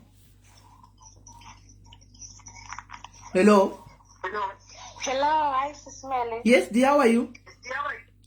Mushi pane zvandida kungobvunza musikana uyu ati zvoni pavairwa musikana uyu wekufa uyu akamborohwa futi nevamwe pabasa ipapa nditi ndo zvataura uyu ndabvunza kuti posti ndisandi kuti CCTV kamera ichapedza masports Saka chiri kuitika ndechekuti vanogona kunge vakutirira kuda kugezera munhu wane nyaya because kana musikana uyu akarohwa nevanhu vakawanda atizive kuti mbama yauraya ndeyani. Saka manje tinonetsa kana iri mhosva vese varipo vese vakamurowa vakaisa ruoko vese vanoenda kujeri. Saka pane vanenge vakangwara vakuda kuzvitonge vari clean panyaya iyi. Handiti maona. Saka Alright, dear. Nokuti adaro zveshuwa kuti ndakaburuka pasi ndikaona chirohwa nevamwe vasikana. Ndikaona chitemwa nemabhotoro achinzi bva pano wabaya munhu nebanga. Mamu wachitaura kuti hanzi semu vasikana futi vachivava ndofuti semu vasikana vakuchandudza nyaya kusocial media. Saka I don't understand. Saka ndabva ndatoperegawo guys kuti saka chii chiri kumboitika kati panyaya iyi. Chii chiri kumboitika.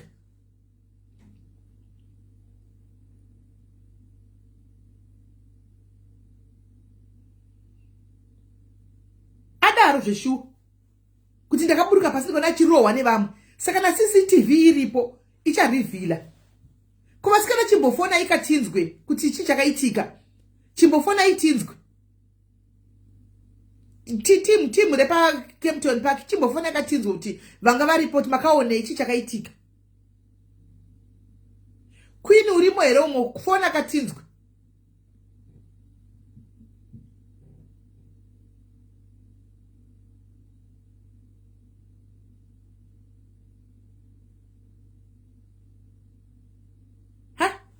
Hameno guys, nyaya icho yatove complicated. Pano pa social media high court. Social media high court, inonzi kudi guys, high court, social media hameno. Social media high court. Nyaya yakutemesa musoro guys. Yakutemesa musoro nyaya. Kofona ikavasikana, anti mamushara mu comment section, chifona ikavasikana. Kwa mchadu kufona futi. Chifona hii. Aiwa Trudy vanga vari mucomment section umu. Varimo mucomment section umu. Kwanzi simeli mutsiure anonzi baba afogi ndiye umwe asingadi. Baba afogi tichaona here. Ndiye vari kureva.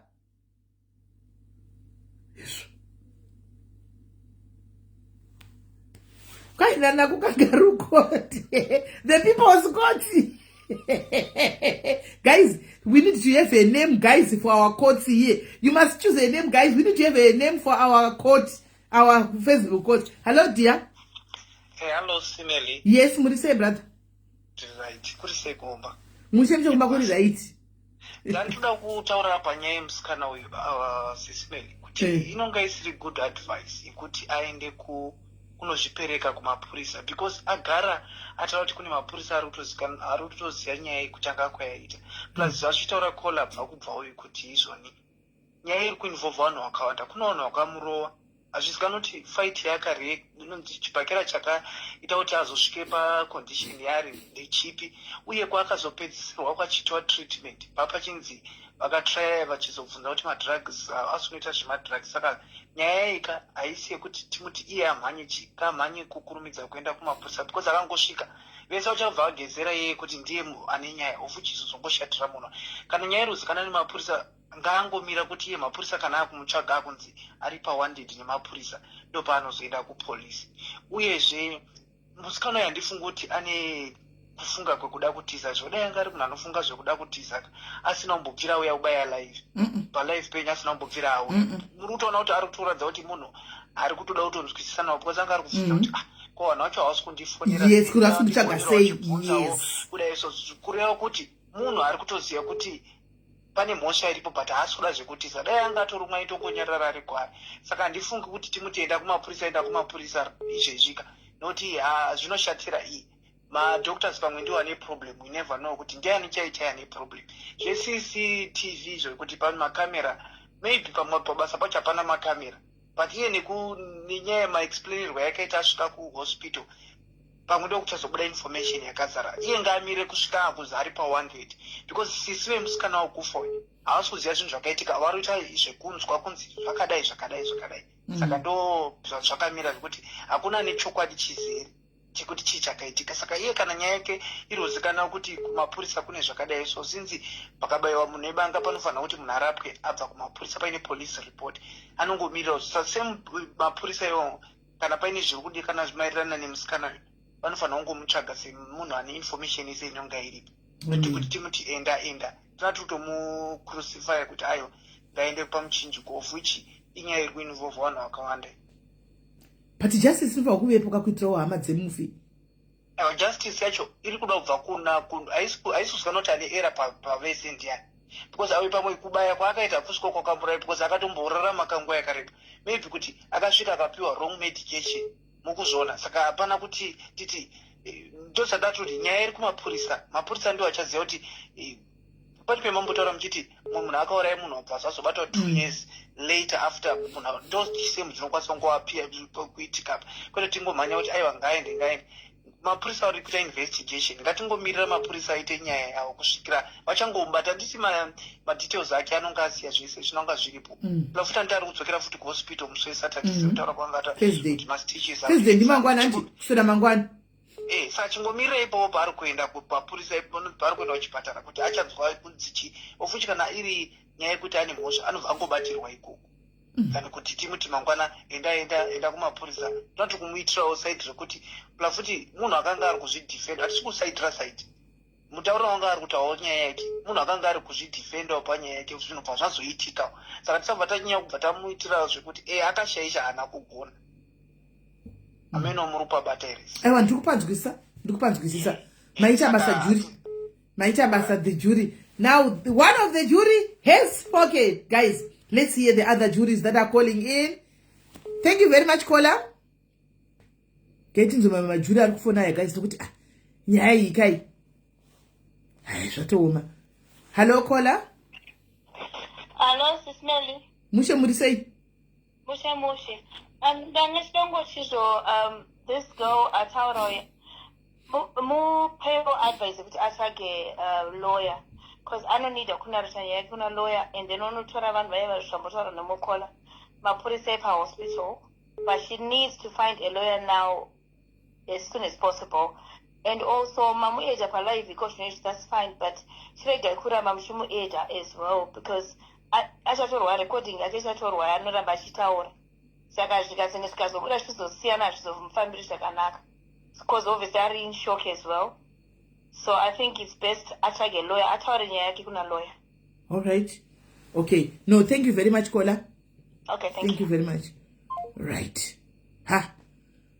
Guys, zvakaoma. Aiwa regai isati charambe tichimufonera edu. Aiwa kuramba tichamufonera hazvichaiti. Kuramba tichimufonera hazvichaiti. Manikikira awanda makozi panapa. Zvondotanga nani chipedzana. Itai muchisa masters guys. Itai muchikanda masters. Guys, when I pade nguva izvo zvindigere nemi pano pa matinonzi kudi Diary Supreme Court. Tiri pa Diary Supreme Court panapa. The juries are now calling in to give the verdict. Itai muchisa masters guys. Hello caller. Sismeli. Muriseko jury pa Diary Supreme Court. I'm just asking, and why don't we wait for the post-mortem or on a death certificate could pakanzi, because the akarowa nevanhu panzi akabayiwa nebanga, and then apane msikana ngasara kutanzi Anastasia mu A&E. So I'm not sure kuti was it because anga chisonewa, or was it because anga pane like something like machine theater, I don't know. So why don't we wait for a post-mortem to ona kuti what was the cause of death, and then we will be able to pinpoint kuti akauraiwa nei, did she arrest in ED or something. All right, thank you very much the jury, thank you for your contribution, thank you very much. Tichazoona zvabuda musarudzo kuti musarudzo rikudzi kudi hello pa Supreme Online Diary Supreme Online Court. Hello caller. Rick, hello. Canada, hello. Okay. right. Hello. Hi, Sister. Yes, sir, brother. How are you? I'm good. What is it? That's the boys. Yeah, I think the first thing is that it is emotional. Yeah. So obviously, when watching you batikana, regardless of my facts are repo. Yes. So whether we are with angari innocent, angari guilty, however it looks, and that's going to hurt a lot of people. But pani to my vision angaripo initially, one year with Zotera, munhu aona kuti ari kubuda ropa amboenda uko mbaudzwa kuti uri kuzviona here kuti uri kubuda ropa, and she went back ndobva anobaya munhu. In that vision anenge ari guilty zvake of murder. But in the vision yataura yekuti akazotera munhu vanetsa iri ndobva munhu atira kumubaya chichiva chinetsana, in that vision inenge iri self defense. But I don't think kuti anofanira kuenda mapurisa. The reason being is haasi kutsvagwa nemapurisa. When the police start to look for her, then she can make herself available to the police. Oitwa questioning zake, oitwa whatever, and then the law takes its course. I think what she needs to do right now is to find a lawyer and get legal counsel. Then omirira kuti azoshedzwa nemapurisa kana vachizomushedza, whatever the case, but aine a lawyer ari kumuadvisa. No, I hear you. I hear you. Okay, vadona. Anyway, it is zvakaoma kwaina dizzy munoti masters kuti dima kafa. Ende wandipedza daiwe dizzy. Ndashaya kana kuti ndokudaira chiti kuti. Ndashaya kuti ndokudaira chiti kuti. Describe kuti azve masters kuti dima kafa here. Hello caller. Hello. Say. Did you like to say caller? Shakoma. I think this girl needs to be at a safe place at the moment. Because as much as we think she's not a flight risk, we really don't know. Yep. But I feel like she needs to be safe because we don't know what the family can think of doing. That's the thing that I think she must find a place where she will be safe. And it means it's more connected. Even Hanzina Bridget ininda irepo akamubaya ndikuramba ana kuramba takamubaya ana kuramba takamubaya ana like she's not denying. Bridget ko imbofona akachinzwe ngembo try ku edit Bridget imbovuko side Bridget. It looks like the friends and the sister and a lot of other people know kwari kugara chaiko. So I think she needs to be safe because the family might try to do Jumewo. Nekuti vafira yes kufa baba vacho ngashonzi baba vemsikana kufa vatombobvunza baba vacho vakunzi vatombobvunza yeah the court ndio ichaita zvekujaja. We can say whatever we want to say vamwe vachitomuchichidzirawo and so on, but the court will judge. I don't think she needs to go to the police. If this case is a police case, police will look for her. Yeah, zvokutoka malawyer and so on, I think nenge kwakumhanyawo just because people are saying this. Ngaaite zvokutoka lawyer kana atsvakwa nemapurisa achinzi ngaaende kucourt. She doesn't really need a lawyer at this point. Mafungiro angu. Right. Okay, thank you very much, caller. Thank you very much. Guys, ita mchisa masters, guys. Kwa ine uyo radizi zvakaoma. Ha? Ndimenda kurandipedza nasi. Guys, ita mchisa masters, guys. Ita mchisa masters. Hello? Hello, Sismeli. Yes, could you say? Apa nungo chungo popota umboka ndika na masters uri comment section. Ndaita se? Umboka ndika na masters nungo chungo uta offside uri mu comment section mo. Aiwa, masters angu akamirira upcoming content creators. Anditi mozati ndaipa Sterek masters kai. Wakambopani master, pane wakambokanda masters. Wakambokanda master pane. Kuna chero masters kana kudonate vanhu vaibetserwa tistaipa ipa pa. Kudati master, zvavanhu ndezvavanhu, master ndeangu. Wakambonchipa content creators. Anyway, ndakola hangu Sismelika.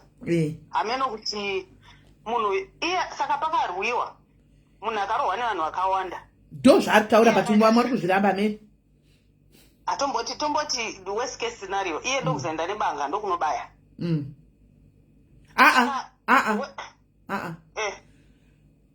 ari kuti akabayiwa ndiye handiti, asi anga nechiveve haana kutoziva kuti abayiwa. Akazoudzwa nevamwe apinda murumu kuti wazvionera kuti wabayiwa, ndobva aburu andichi ndizvo guys, ndobva aburuka pasere handi ndobva vatanga kurwa futi pasi papai. Uyo akabata banga, iye ndo pakazotorawo bhodhoro akatovedzengwa nebanga, iye ndobva abayawo nebhodhoro. Ndo matauro aita ndizvo zvokubaya nebanga kana nebhodhoro. But iye akati saka vanhu vakarwa musikana uyo arohwa nevanhu vakawanda, iye ndokupedzisa. Ndo handizi kutaura kwake, ari kuti iye akatoburuka pasi akawana achirohwa nevanhu achitemwa achinzi ibva wabaya munhu nebanga. Ndobva vasvika pane bva vatanga kugwa futi taura kwake. Saka either way kana akabaya kana chero dai akarova kana kuti akaita sei, amene kuti munogare muno nevava vari kufona vari kuti hanzi ngaasaenda kumamirirawo ekuzotorwa. Aiwa, chero kuAfrica chero kupi, kana iwe uchida kungozvichenesa kwete kutomboti nyaya yacho isati yatongwa, kana pakatofa munhu and you were involved, kana uchiza kuti uri clean kana kuti uri innocent. Thank you zvakonapiwe kumapurisa. Yeah, ndokuenda nenyaya yangu kumapurisa, kana kutoti nekungozviprotecta futi from family ikokuko kwekuti uri kungofamba izvo zvausikuziva kuti ari angry at you ndiani. Tenda hangu kumapurisa ndonotaura nyaya yangu, ndosiya nyaya yangu ikoko. But ari kuti nyaya iyi mapurisa ari kuziva, handiti ndo zvakutaura kuti vane kesi iri kumapurisa, ende kupanitirwa kesi kumapurisa madetails enyu ose anotogwa ari munosiya.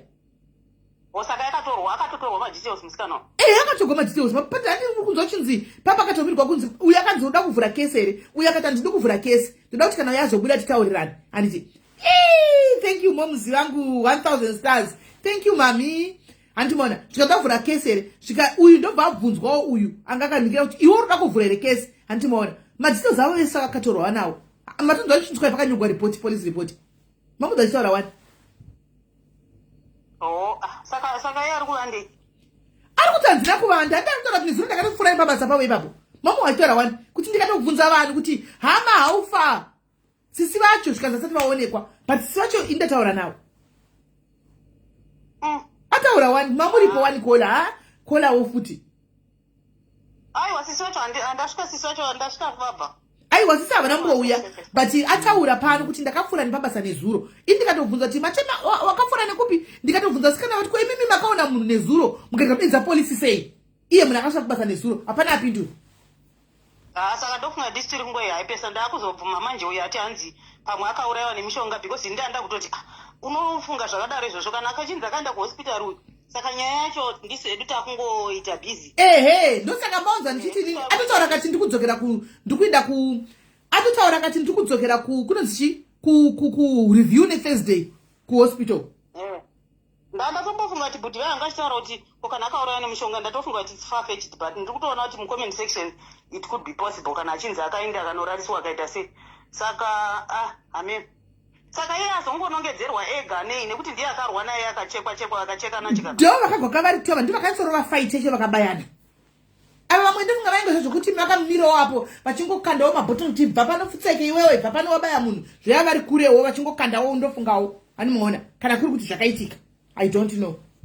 Asi ava ndo vakapinda mu physical fight chaiyo yakatoita kuti malume sokutaura kwake malume vanodedza management. Management ikatouya.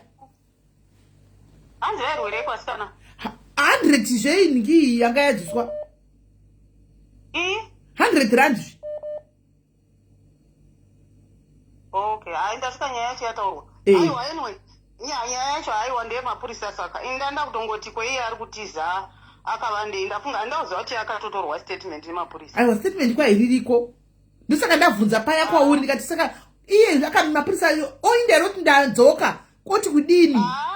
Aiwa kana aiwa no indasofunga kuti ari kutovanda anogohwanda iye auya pasocial media ari kunzwa keta 20 pano auya sakuhwanda here. Aiwa kana kwakatorwa statement saka ndizvozvo angangomirira zvekana kwakatorwa statement.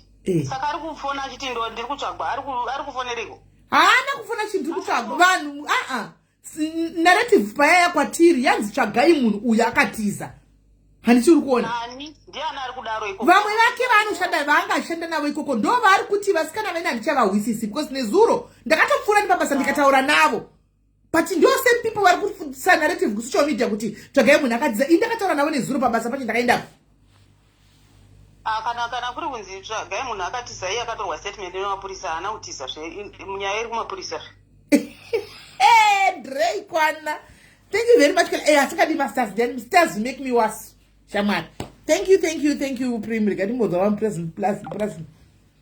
Guys, why Mandipins are busy? Why did you?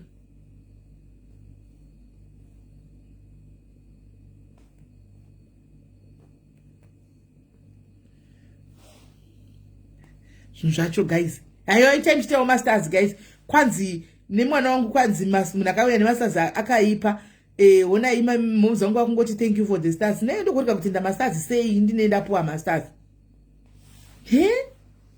Hello dear. Sandra, don't worry. Chauya one day. Will say yes can mdini. Muskana uyu ndadzoka futi muskana uyu kakutaura kwari kuita nditi varwa ndobva abaiwa nebanga nditi vari kuti matumbu aitongada kubuda but haana kuzviona akazoudzwa nevasikana aenda kuruma nditika ndo zvari kutaura meaning to say kuti all these people are going to be witnesses mawitness acho atoripo akawandisa paari kudzoka musikana panzi wabaiwa nebanga hona uri kubuda ropa ndopakaita hasha katega akadzokera kunogwa paari kudzika pasi kunorwisa uyu ari kutosvika akatounganirwa achitokutsirwa nevanhu vachitomutema nemabhodhoro handiti ndo zvataura ndobva azobatora nebhodhoro ndokupedzisa handitika ndokupedza ndobva aenda kuchipatara. Thank you Faro. Thank you Flossie. Saka now handiti hapana ari kuziva cause of death kuti chii chaita kuti musikana uyu afe. Muri kufunga kuti mapurisa vakapusa vakutoita investigation yavo ende investigate imedha yakonzeresa kana kuti loss of blood because of injury of what ndopo vataita investigation vaona kuti chii chakaitika. Ava vasikana ava vaikutsira ava vari kuzviona kuti munhu yakanzi imedha vanopinda mukati vese because kana yaamedha manje hasichina basa kuti abaya nebhodhoro kana arova mpama kana kuti abhutsura mese.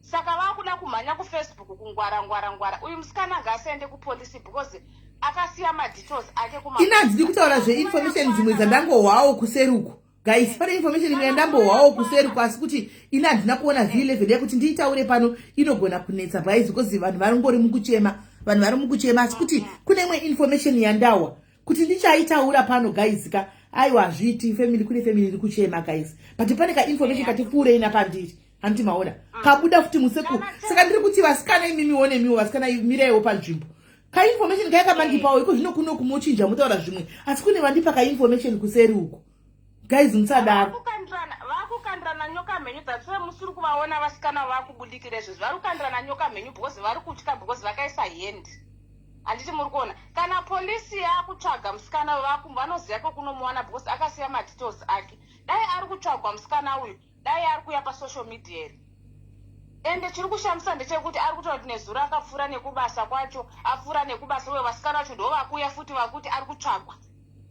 Hamusi kuona kuti mapurisa kana postmortem yaitwa pane cause of death mapurisa vachaziva zvokuita. Kana achienda kupolisi kwacho anosvika achinoti kudii asvika kuti ndakauraya munhu osvika kuti ndakadii osvika achiti kudii ko iye akabaiwa nebanga ko haana kufaka ko dai akafa. Saka zvinonetsa manje kuti azi cause of death iri kuda kutozikana because pakazoitika tumwe tuma-events twakawanda kuchipatara sekutaura kwaita muridzi wenyaya. Saka vangodhampi ini kungoti bhodhoro rakamubaya ndo raita kuti afe pamwe pane zvimwe zvinhu zvakazoitika drug overdose chaiyo because of anesthesia because pamwe anga akadhakwa anga akadiniwo because akazenga apa oxygen hatichazive. Saka mapurisa they are taking time yavo kuti vainvestigate havangangotangi kungoti medha pasina uyu umbowo hwakakwana because munhu haana kufira pasport dai kuri kunzi akatorwa nemapurisa akaoma zvainzwisisika akazotomboita madays akazofa kuchipatara so they have to investigate first vasati vanyatsotaura kuti zveshuwa imedha iri kana kuti guys pane family iri kuchema tozotaura zvinhu zvisiri izvo guys pane ka information kati pfuure nekumaoko mangu. Thank you very much kola rigatimbotora vamwe timbonzwawo kuti vamwe ndichi. Hello kola. Yes Simeli. Brother ndabzoka ndine mubvunzo, pane mubvunzo wanoda kunzwisisa. Pane pari kunzi akanga ari kutemwa nemabhodhoro nevanhu vakawanda achidi. Iye musikana ari kukonfirma here kuti ndiye ane bhodhoro rakaisa kubaya pakadzika kana kuti bhodhoro? Aiwa kukonfirma kuti wabaya ndiye wataura kuti ndakamubaya nachapapapa. Alright. Wabaya wataura. Kana ari kukonfirma because kana papa wakonfirma akawanda. Noti wasikana unonga wakuitawo kachitsotsike kutiza mhosva nekusairira mhosva kune uyu ari ega. Maybe pamwe wasikana ndatofuna maybe wasikana pamwe one wawo pamwe ndiye akatobaya kwazongonenera kuti because ava ndo vanga vari mufight saka ndiye akabaya. Office kana ari kukonfirma ake kuti ndiye akabaya, then that's fine. Adaro zvake papa kubaya kuti ndakamubaya apa. Adaro. Alright. Thank you. Nai vasikana ndikukona comment section. Imi vasikana imi mbondudzai. Taurai chokwadi vasikana munyaya ingobira pachina. Uyu agara ngozi yadovepo. Ende family baba vake vakutozviziva. Vanzi vangu vachiona zvikuitika pama life. Vana baba vedu mazuva anati munovaziva kuti ndipo mwana wangu ana baba mazira edu aya mai mwana. Hatibvi pama life tetiripo ndo patototanda rice chembe. Ani mazvona. Saka pamwe vanenge vachitoonawo ma life aya. Handiti maona. Vana pauto izvozvi vaitina kutaura kwanga achita. Family ya baba vake vavo zvatoizvo kutsvagana nemhuri yeyi kuti vaite the right thing yengozi. Andika mapurisa wachita basa rawo. Asi mi vasikana pane information zvamunazvo. Chingonyorai comment section kana ichiri chokwadi kana lesi kana manga muchireva nhema. Chingonyorai mu comment section vanhu vaverenge. Continue here ndinova unyora. Ndimi mandiudza kuseri. Chinyorai mu comment section zvena yavasikana. Nyorai mu comment section. Nyorai mu comment section. Chine kana zvinhu zvadaiso zvinonetsa kuti nyaya yavanhu vachibusa ya ukatongwa nepolisi guys. Dhirimba ndirikari kakutora kakuti taura zvawakataura. Urohwa unorohwa magara yakataura usina kuswera. Guys, dhirimba munoriziva imi. Dhirimba rakubata cheko chako rinokuitira mashura. Guys, itai zvinhu kana masters. Kana masters asha patenge ndokuudzai ka secret kacho. Ndokuudzai kanyaya kako. Isai masters apa. Hello? Mamoyo. Ndeipi? Mamoyo indane hope asi mai vempama vave mhere ndo vari kundishinga. Murume wavauya mai vaya. Saka kuti vachataura palaiva ngaiti vanorohwa asi vauti mbovafonera. Anzi Edmi, Maya buda udzoke hauna green button. Buda udzoke. Thank you Barbara, thank you. Buda udzoke Maya. Kana kuti huya utazokufona namba iripo. Namba iripo itazokufona. Kana baba vauya iwa pakanaka. Baba anzi vauya vatonyora message, vanyora message. Ndichava don't worry, ndichavaunza ne Friday. Don't worry. Pita ndakatipoke dukunya yedu yemusikana ndangoti gaga ndisazotsamwigwa nemafansi. Alright, jump. Ndingakutora information pane vasazi 4869. It's all stars guys, nditaura information. Anzi Anastasia. Meno Anastasia iyo kana kuti kudi but aisiyo yandawa hangu. Aisiyo yandawa. Mama ari kuti chigongi mu South Africa chakanaka chigongi. Chinongoda kufamba nemabounce. Ise Jesus guys, ndise chimeula. Ite stand ndi chimeula guys. Wasikala ite ayo kamchitara mu comment section. Ingonyora mu comment section. Nyora mu comment section guys. Imima ndinyeurira kuseruko. Ite muchinyeurira. Kwanza Friday ndiri kubasa zvedia. Thank you Chidone 100 stars. Chidoda kuda information ani mazvona. Vanhu vachidoda kuda kudowa cheko zvatauka. Nai zvakumira zvakuchidowa mwako vawedzere masters ati zvakaoma. Anzorovere mukadzi iwe zigidagi ndakurova so. Anzodigi vapora by Friday. Asi vachekwa havo varohwa ndifunga vanhukira varohwa chibhakira checho because vachekeka kuita kuti tse panapa. Asi kuti murume wauya manje kuti vachapapinda panapa pachapindiki. Guys, murume auya kanipona message yavo. I gave you 500 pounds stars. Ari kupi Bridget andisina kumboona. Ari kupi masters iwe vende Bridget. Ari kupi andisina kana kumboona 500 pounds stars. Ari pi zva Bridget. Ende kunyeba.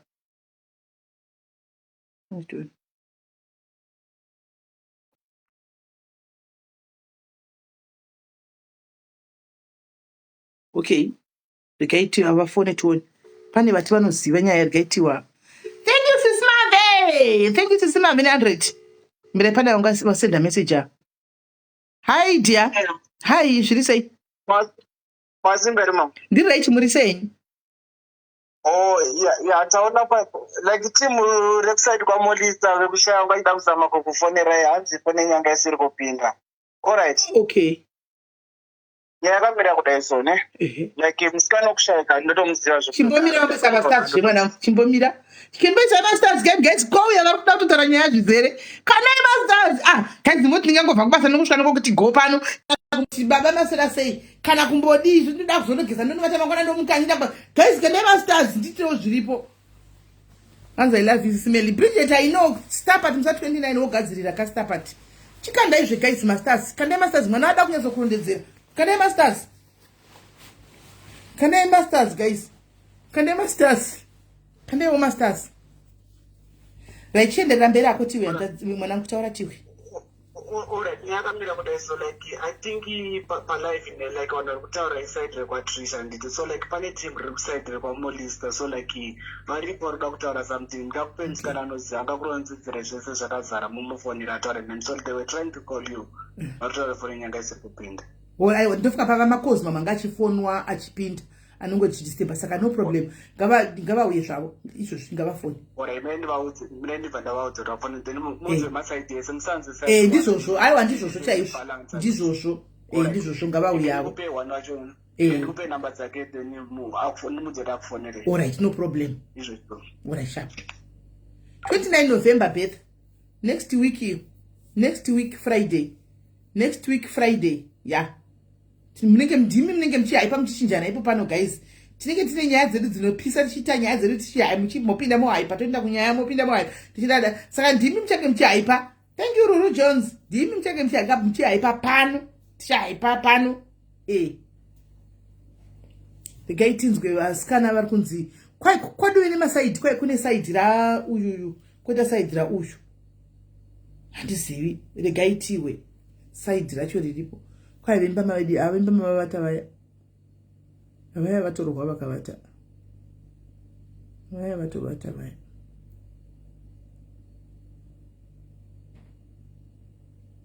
vaya vatorwa vakavata paya vaendepiko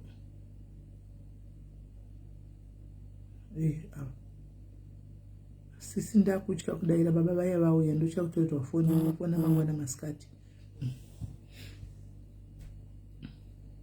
kwaenda inotobva kulive yenyu izvozvi saka vanga vari palive vachionavo tichavafonera chivacheka mangwana kuti vari raitera vana unyadzo kuzorohwa zvakanyanyisa here vanogona rohwa futika varume vanorova ava hanzi amunawo here masingle men aiwa zvemunoya nemusi Friday nendinawo hopo muchikana masazi ndichikupaya varume vacho muchikana masazi ndichikupaya varume vacho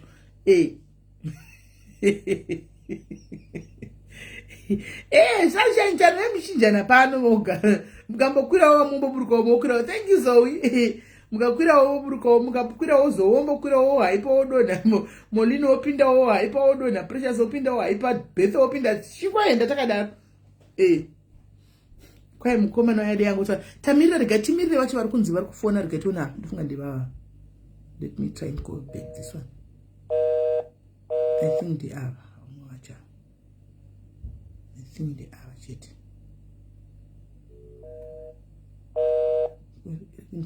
because yafona apa saka ikuita sei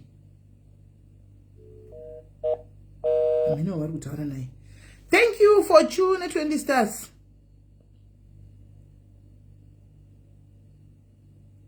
Uya Prisma kwire bana bawaipe. Yeah.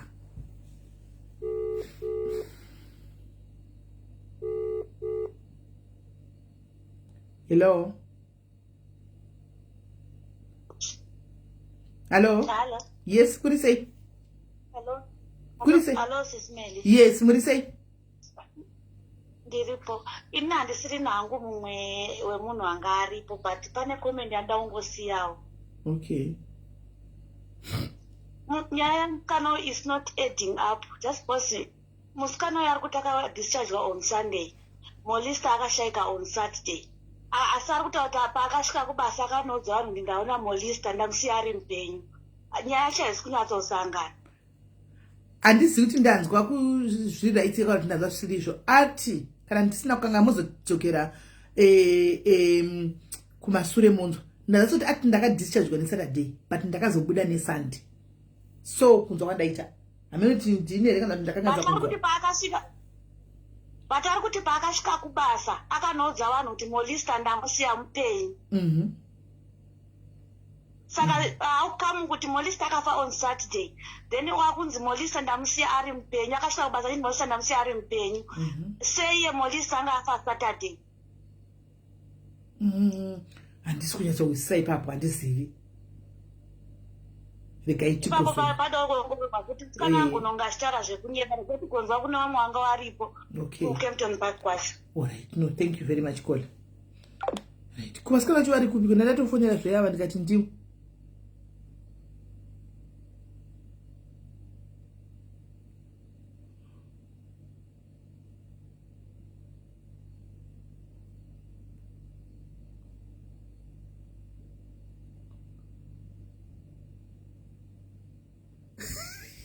Imi guys usadaro imi mai veziso vafona vakutosa message kwa isisi meni ndikona vanhu vari kuda kuona ziso rangu mukomensection ndifonere henyu vanhu vaone ziso nekuti murume avata. Imi guys mukuisa mai veziso pressure panapa iko ndinoda kuona nikikiri vakuda kutadza iziso guys musadaro imi musadaro meduwe munin'ina wangu meduwe adambugwa ziso iri musadaro vasikana muri kuitei vasikana fona ikatinzwe vasikana fona itinzwe. Aiwa mai vasikana handina monti handina divira ndatora but ndikungutatora zvandinenge ndanzwa handimbotori side kana handimbotori side panyaya dzakadai handimbotori side panyaya dzakadai kana never but ndikungotaura ndingopindirawo zvandinenge ndanzwa pamwe ndindakanganisa kunzwa noti chii hanza kuti seni hapana namba yatumirwa hapana namba yatumirwa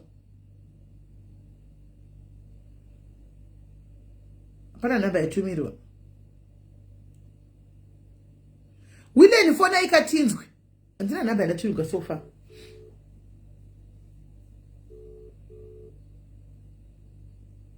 Dwayne phone hello. Hello Sisimeli. Yes, muri sei? Isu tiri nani zvedu tanga takatarira nyaya yenyu yamanga muchiitaura yemusikana. Inini sekuona kwangu ndangoti ndingodzokera shure panga pachingo judge and jury paipa ndongodzokera kungo tarisa a little bit of the South African law. When you're looking at matters zviri kutaurwa nevamwe vazhinji kuti akauraya pane 5 things kana kuti elements dzinofanira kunge dzichiprovwa Sisimeli. Yekutanga it's intention, and if you are looking at that, we say that the state must prove that the accused intended to kill. And this intention can be direct, cannot indirect. So sometimes you are not actually intending to kill, but a reasonable person should have known that it will result in death, and then that becomes then yet not indirect. And then the second one, which is an element, and I'll explain towards the end why this is important. The act must be intentional and unlawful. Zaka kana muchiwa already, you can see, especially kana committing the bodily grievous harm. Obviously already there is and fighting in its own it's unlawful. Saka it's an element yasingakwanise kuti debate any further. Then concurrence, the intent and the act must occur simultaneously. Here again I see a problem. Causation is where I am really interested in, because the act must directly relate to the outcome. Saka kufa kwaita mwe musikana uyu must be a direct result yekubayiwa kwakaitwa Pauro. Saka uchitarisa nyaya yavo iyi, I think kuti kuri kunzi yakwira makata yazoenda kuma courts, the first thing that the court needs to establish is to say what is the cause of death.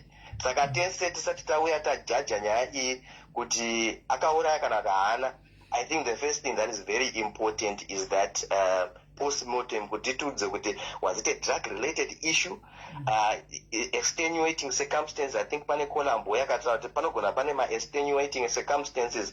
Do those extenuating circumstances obliterate what this girl would have done or not, because that's also very important.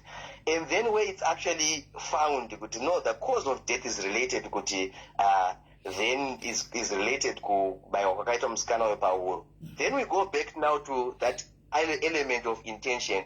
Paakadzoka kubva kuruma bobaiwa. Intention yake yanga iri at that moment in time. And again, the court will need to deal with that. So I don't think it's an easy, guilty or not guilty. But what I would advise Zhang is while she's waiting, I think say matauraita vanhu vakawanda mbuya, I think kuti anofana kutaura nelawyer so that she gets her story straight, and anofana kumira kumbotaura, because you might also self-incriminate without you knowing by some of the things that you say on these online platforms. But it's not an easy guilty or not guilty case. Those two elements of intention, but the most important one, the starting point, is to say what is the cause of death. And if we can get to say maybe the cause might be related to the wound, then dopanozopinda nyayekuti was there intention, even if I caused the wound, was I intending to protect myself, or was I intending to actually cause harm? And that can be directly or indirectly so. Ene ndiri kumbonyamwerera izvi zvibhuti mufunge muchingotaura kudai munoziva ndikati tine loya redu padialis muri loya heredu shuwa ndiri kumbonyamwera kudzaiva ndiri kumbonyamwerera kudai ndikati zvatina fundi loya kumuregere kukutudza kana muri maloya tichikupai makezi naimi anongoyawo nachingoti ndikudavo loya. Tinge takambopfura nawo mabhuku aya sisi medu, tinge takambopfura napo pamabhuku aya, but I think as a community we are very quick to pass a judgment, and what I'm just saying is that it's not always as easy as saying a person is guilty or a person is not guilty. And sometimes even Chiroma Purisa anayo nyaya, if they've recorded, they can't just come and arrest her unless they have built a case and they have substantial evidence that is leading to say, to some extent, there's reason to believe that she caused that death, and possibly whether it's homicide, where there's indirect intention, or it's actually murder where there was direct intention. So it's not an easy case. That's all I called to say, Sisimeli. Hey, taita maita vasanjaza imurichi kwe mutemu muri jaji murichi. Tichataura kuseri Sisimeli. Nokuti vakatosunga tai kuda kuti basa renyu ndiro rochedere kumakoti kotuku. Kumakoti kunenge ndokubasa renyu munhu anosunga tai. Kumakoti chaiko. Ndokwamurika kusaidiko kumakoti handisika. Zorere tiri kuAfrica nguva dzafamba. Chokwadi ora imaita vasanjadzi yangu. Tina loya wedu guys, but tikuwe mchitukai batari zapana loya. Mava wakaloya. Tina loya wedu spano fundi. Okay, arutira kufona Trishu. Ora chega itinzwe.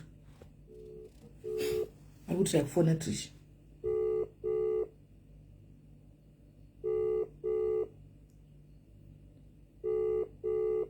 Handitika lolo, ndazviona ini. Ndazviona kuti ndaloya redu ndaloseva namba kuti loya. Iko zvino kuita kanyaya totovafonera, kuita kanyaya totofona ipei mazana. Kuita kanyaya totofona.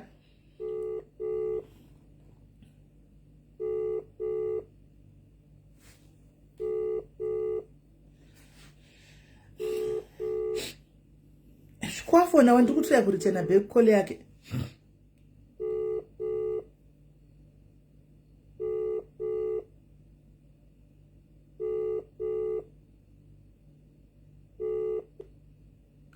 Uyu tishanga chitoya kufona ndikufona beki hachadairi aminoti zviri kufamba sei pamwe chazofonera nakuda guys. Saka vasikana havasi kufona, mukomana yati vachafona havasi kufona vanhu vake. Saka ina handichatoziviwo kuti kana vanhu vacho vasingafoni vari kunzanga vari pa naiwe tino ngendi mufonere pesira guys, kana zvatindi zvedu tinovati times kwa vanhu kwavafoni. Mira ndivape namba because wakaita kubvunza chifona sei. Mira ndivape pane munhu atiri ndikupe namba dzake mumufonere. Utai kuvafonera direct because kuti namba yenyu haisi kupinda. Aiwa direct handiogoni kufona kuAfrica direct.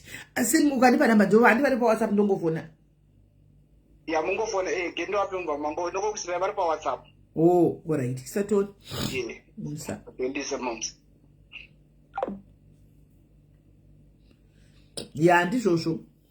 Ndizvozvo heavenly loss. Alright.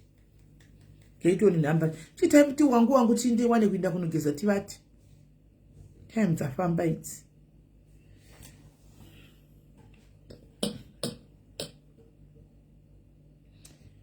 And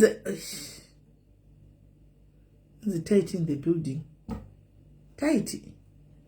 Adipo mwana wangu tight. Yes, kani mwana wangu tight. Ogaso kanga mama eri na mwana wangu tight shuwa. Kutaza kuti hello kani moms. Indaba so tight.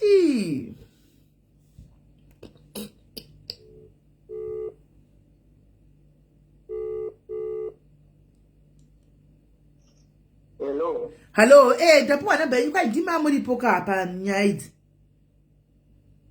Aiwa ndauta ndiripo ndakutsanangura muchiti vanhu vekusaidhira muli. Pane zvandakutsanangura kuti munzwisise. Muli akaenda anoshandira kuKempton Park uko abva kunoko kuMidrand. Alright. So vanhu vakamita ikoko vanga vatori vanhu vanyowani kwaari pamwe vasina kutowirirana necharacter yake and so forth. Ende vanhu ava ndovakakunzi vakabatsira kurova Muli. Saka zvakaitika kuti saka muri kukonfirma kuti zvakaitika kuti akabatsira kugona kurokwa.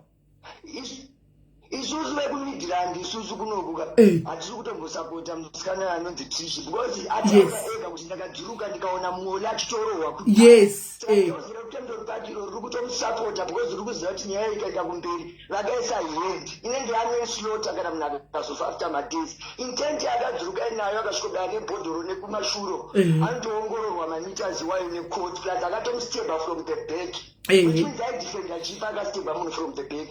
Unoti uri kudefenda wewe ngovatasana nemunhu iye paakabayiwa kuupstairs kwaifanira kubva ngoenda kupolice but akadziruka down nehenye revenge yake ikarisa kuti in death. Mukunyatsonzwisisa. Aiwa tiri kunzwisisa. Because yedethi ndeipi. Isusu tikutofambira nyaya dzamori vanhu vekuMidrand kunoko. Tachitomutsvaga musikana ende polisi yepahospital apa I'm sure asati asvitsa mafiles kumain police ekutembisa. Remember zvinhu zvinofamba nemafiles kazvi. Zvaitika kuchipatara chiri kutembisa kwekwe. Mafiles asati asvika. Paasvika kumain police ichazviziva. Iye kana ari munhu ari kuzvitemba kuti it was self defense and everything. Ngaende kanoti vanhu pane nyaya yakatika kumapurisa soso. Chikitaga ine makamera ndombomupinda ndomuziva inini.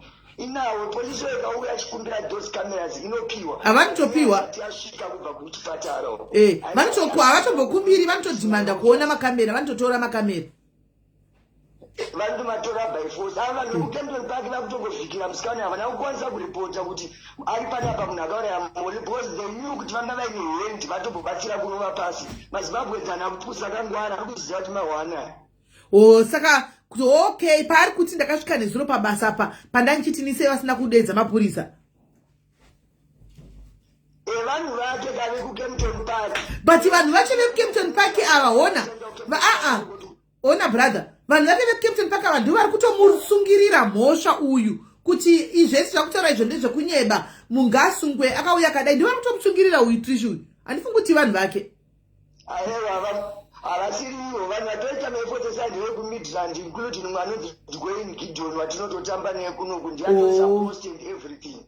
But mistake yaitika ndeyekuti hatina kuziva kuti polisi hasati zvasvika kumain polisi yetembisa. Polisi pachipatara inongorekodha kuchengeta mafailo ozoenda in group kana ari macriminal cases kubva kuhospital. Mafiles hasati asvika kumain polisi uko. Trishi mafiles akasvika kumain polisi uko anotorwa enda through the process. Then postmortem yozotsanangura hayo kana achibuda obuda.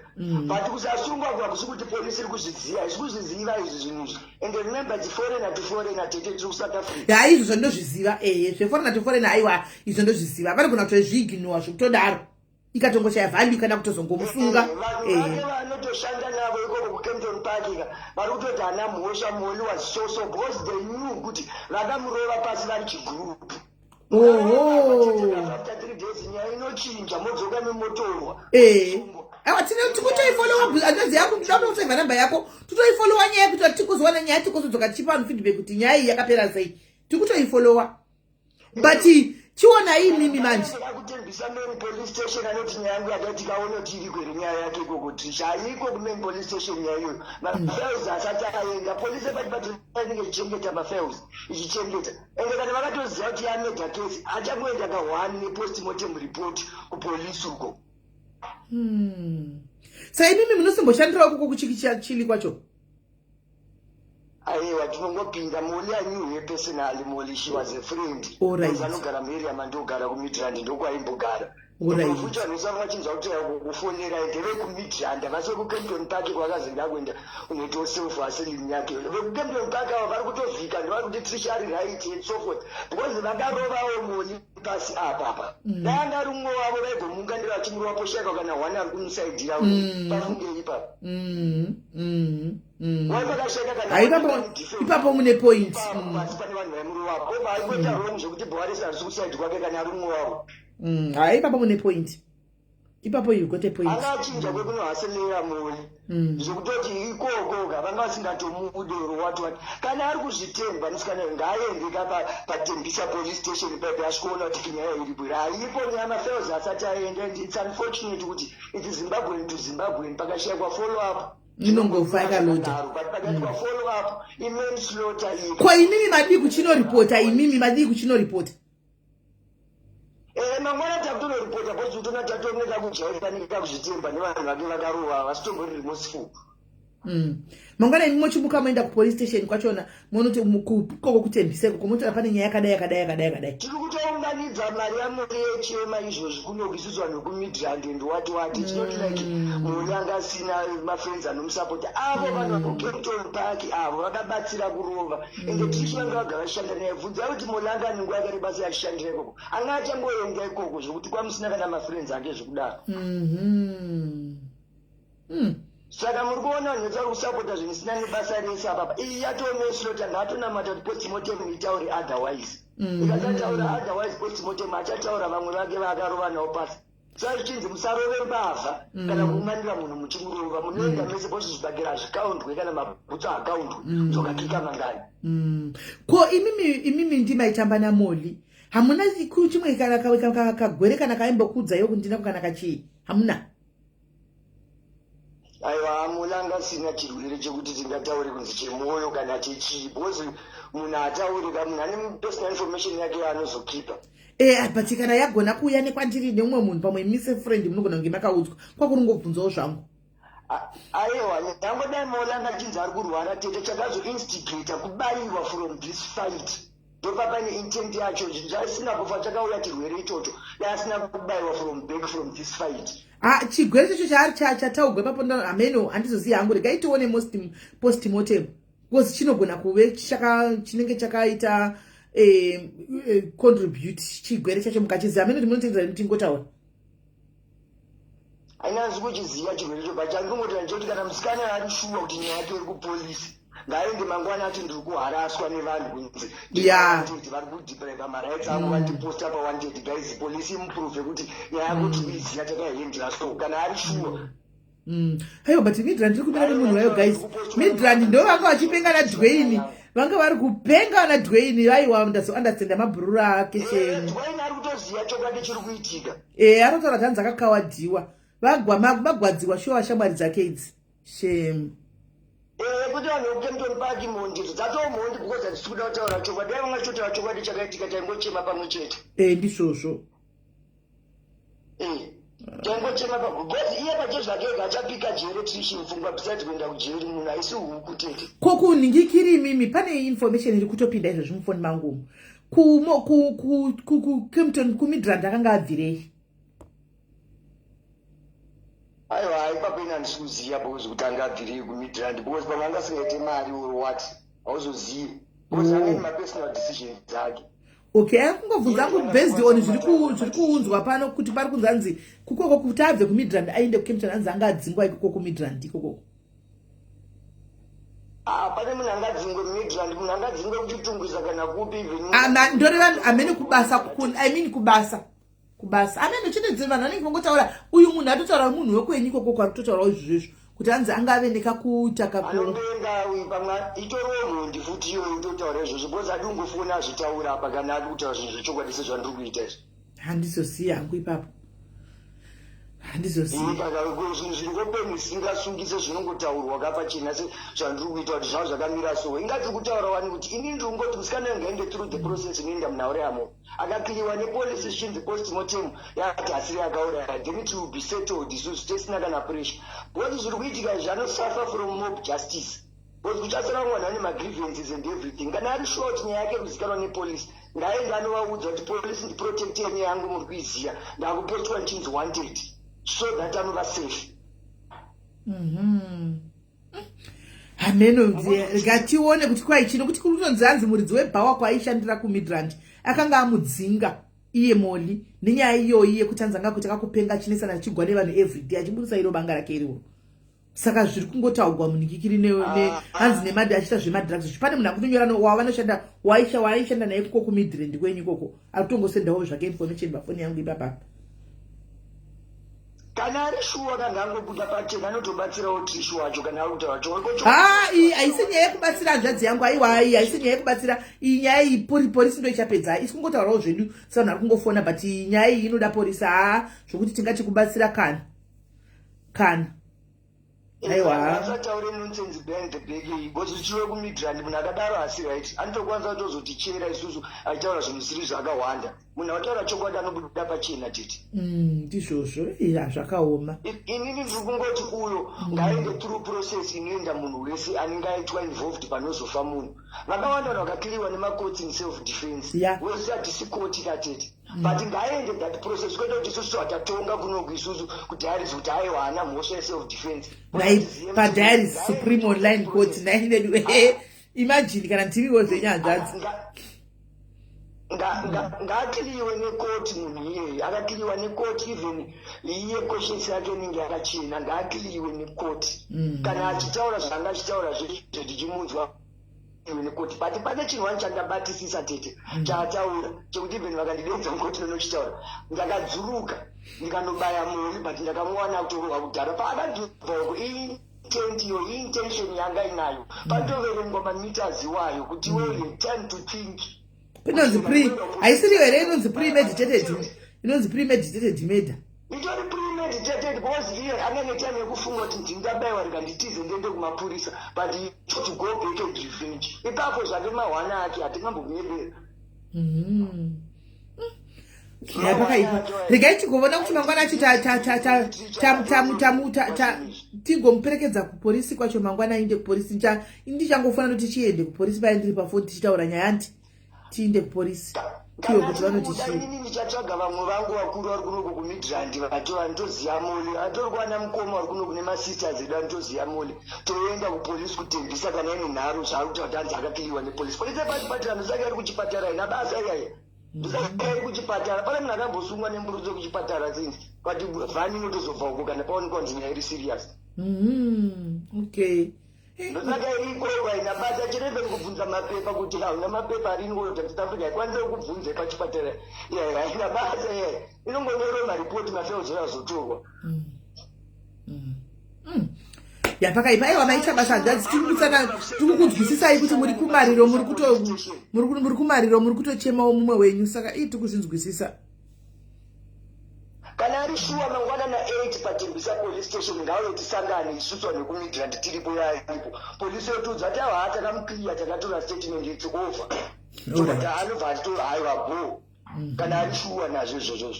Alright, aiwa regai tigona mangwana tichange tichifollowa case tichiona tiri kusvika papi tichingopawo update zviri kufamba sei imi muchitipawo futi update kuti zviri kufamba sei tichingounza chokwadi kuvanhu. Uripo uyu ana kubvira atiza uyu uripo uripo uyu uripo tichitobvunza semubvunzo ndikakusendera kuti titori negrupu kunoku ratinaro ramoni rakachitobvunza kuti ko vanhu vepakemsoni pake vakamusiya sei vakasadedza mapurisa izvo vanga vakabatsira kurova aizvi saka muri kukonfema zvichokwadi akaenda pakemsoni pake kandi akasvika kubhawa iko nezuroka sekutora kwaaita izvo titori negrupu kunoku ri kutofambira zvese ndoti mukomo wacho pane nyaya mukomo wacho akaenda kunonzwa zvaitika uko akanzi munhu apfurana pano mukomo wacho akatoenda akatodzoka akatipa ripoti ivo manje mukokoko ripoti yavakavapa iyi haisiriyo. Okay. Alright teteri. Alright bamaidzi vakukomplain alright zvakanaka hanzvadzi. Yapakaipa ani muri kudohwa midrand iri kukonfema mazviwa midrand tokonfema imidrand iyi zvakaoma imidrand. Hello midrand. Mwasimberi. Yes. Yeah, but don't today, Mama, like, no matter what Kamira vese paninya yandit. Like, I'm from Zimbabwe Foundation, like, it's wrong, we're going to mirror my rights in Zimbabwe and South Africa. Okay. But Munazichi, Foundation? Munazichi? Progressive Zimbabwe Foundation. Okay, Progressive Zimbabwe Foundation, right? Yes, so, like, I think what we are going to do, like, from now onward, to make a sure I say you follow up. Yes. I don't know about our case. Don't know because like right now, to go to Kutaro, Mwanda Chitara, but I, Molanga, right, I got Zingwa Gaita say, we have what Trisha defender, I think, sort of an acquittal, and from a police, then my police are also not G. Yeah, just have ambassador. What's that? Scope and but we are not right. You are right. Can I say? I just think justice this also. Mona, so like we're gonna make sure like we follow up this year. I don't know it's not Pereira Copa. Yes. I mean, I stand to be connected. This also. I know that about it. We are going to follow this story to kushikira pakupedzisira. So inini ndani duty mangwana lekuti convince mwana uyu aende ku police. Anitika, all right, so great. You can do that. We'll keep in touch, Mama. Don't know Tashika Copa. Imimi weko foundation mchita obasa renyu koko kutembisawo mchita obasa renyu mchidaro isichibasira nawo tichita takadaro kuti like right now that was send a message kuna chairman in charge of Soro Jaramira said obviously gonna respond in the morning then from then just go out to appear say to engage from Basel feedback makwana mafseni so no respond aiwa pakanaka Magona, thank you very much. Saka msati matomboziva kuti zvacho urongwa wacho wakamira sei? Like so far I think kutanga mangwana ndo pakuchenge takubudza because like right now vanhu vari kunzi vachadoneta vachadonesa so hapasati pane nyaya yakaita sei yakazara kuti takavatichibudza kuti zvinhu zvakamira so will be line so like we have to find out first in the morning then we'll let you know and we also let you people know vachange vachada kubatsirwa in some stuff atiti kuti vanhu vazobatsira vanofanira kukwanisiva nyaya kuti yakamira sei handiti kuti urongo wakafeka sechi chiri kuitika nyaya afamba papa handiti I stand to be corrected. All right. No ndizvozvo saka mondudza mangwana motipawo feedback kuti tofamba tizivewo kuti even urongo hwacho zviri kufambawo sei. All right, thank you so much. All right, my brother. All right, Tino. Thank you very much. All right, sure. Right. Saka vanhu inonzi Progressive Foundation. Thank you, Mama Flossie. Progressive Foundation iri ku Midrand. Kune vasati vanogara mu Midrand. Vasati vaziva kuti mune Progressive Foundation inomiririrawo kodzero dzemaZimbabwenziwo kugara kwenyu semu Midrand nawo zvakanaka. Mune nigikiri, mune inonzi komiti yenyu iyoyi pana chairperson vachazenge varipo. Ava ndofunga vanhu vari kuchikunana treasurer kokoko secretary amen but vari munhingikiri mukomiti munozonzwawo kunewo kuti zviri kufambawo sei izvo zvenyu izvozvi zveProgressive Zimbabwe Foundation muchibatsirana iko muchinzwawo kuti zviri kufamba sei but vati mangwana vachatipa feedback kuti tinzwe kuti zviri kufamba sei zvichiri kuitikawo urongwa wacho hwakamira sei zvichienda zvakadaro saka guys I think ndave neduty of care mangwana kuti tionesana nemwana we kuti angoita the right thing ainde anokliwa zvakanaka ikoko kupi kupolisi ikoko.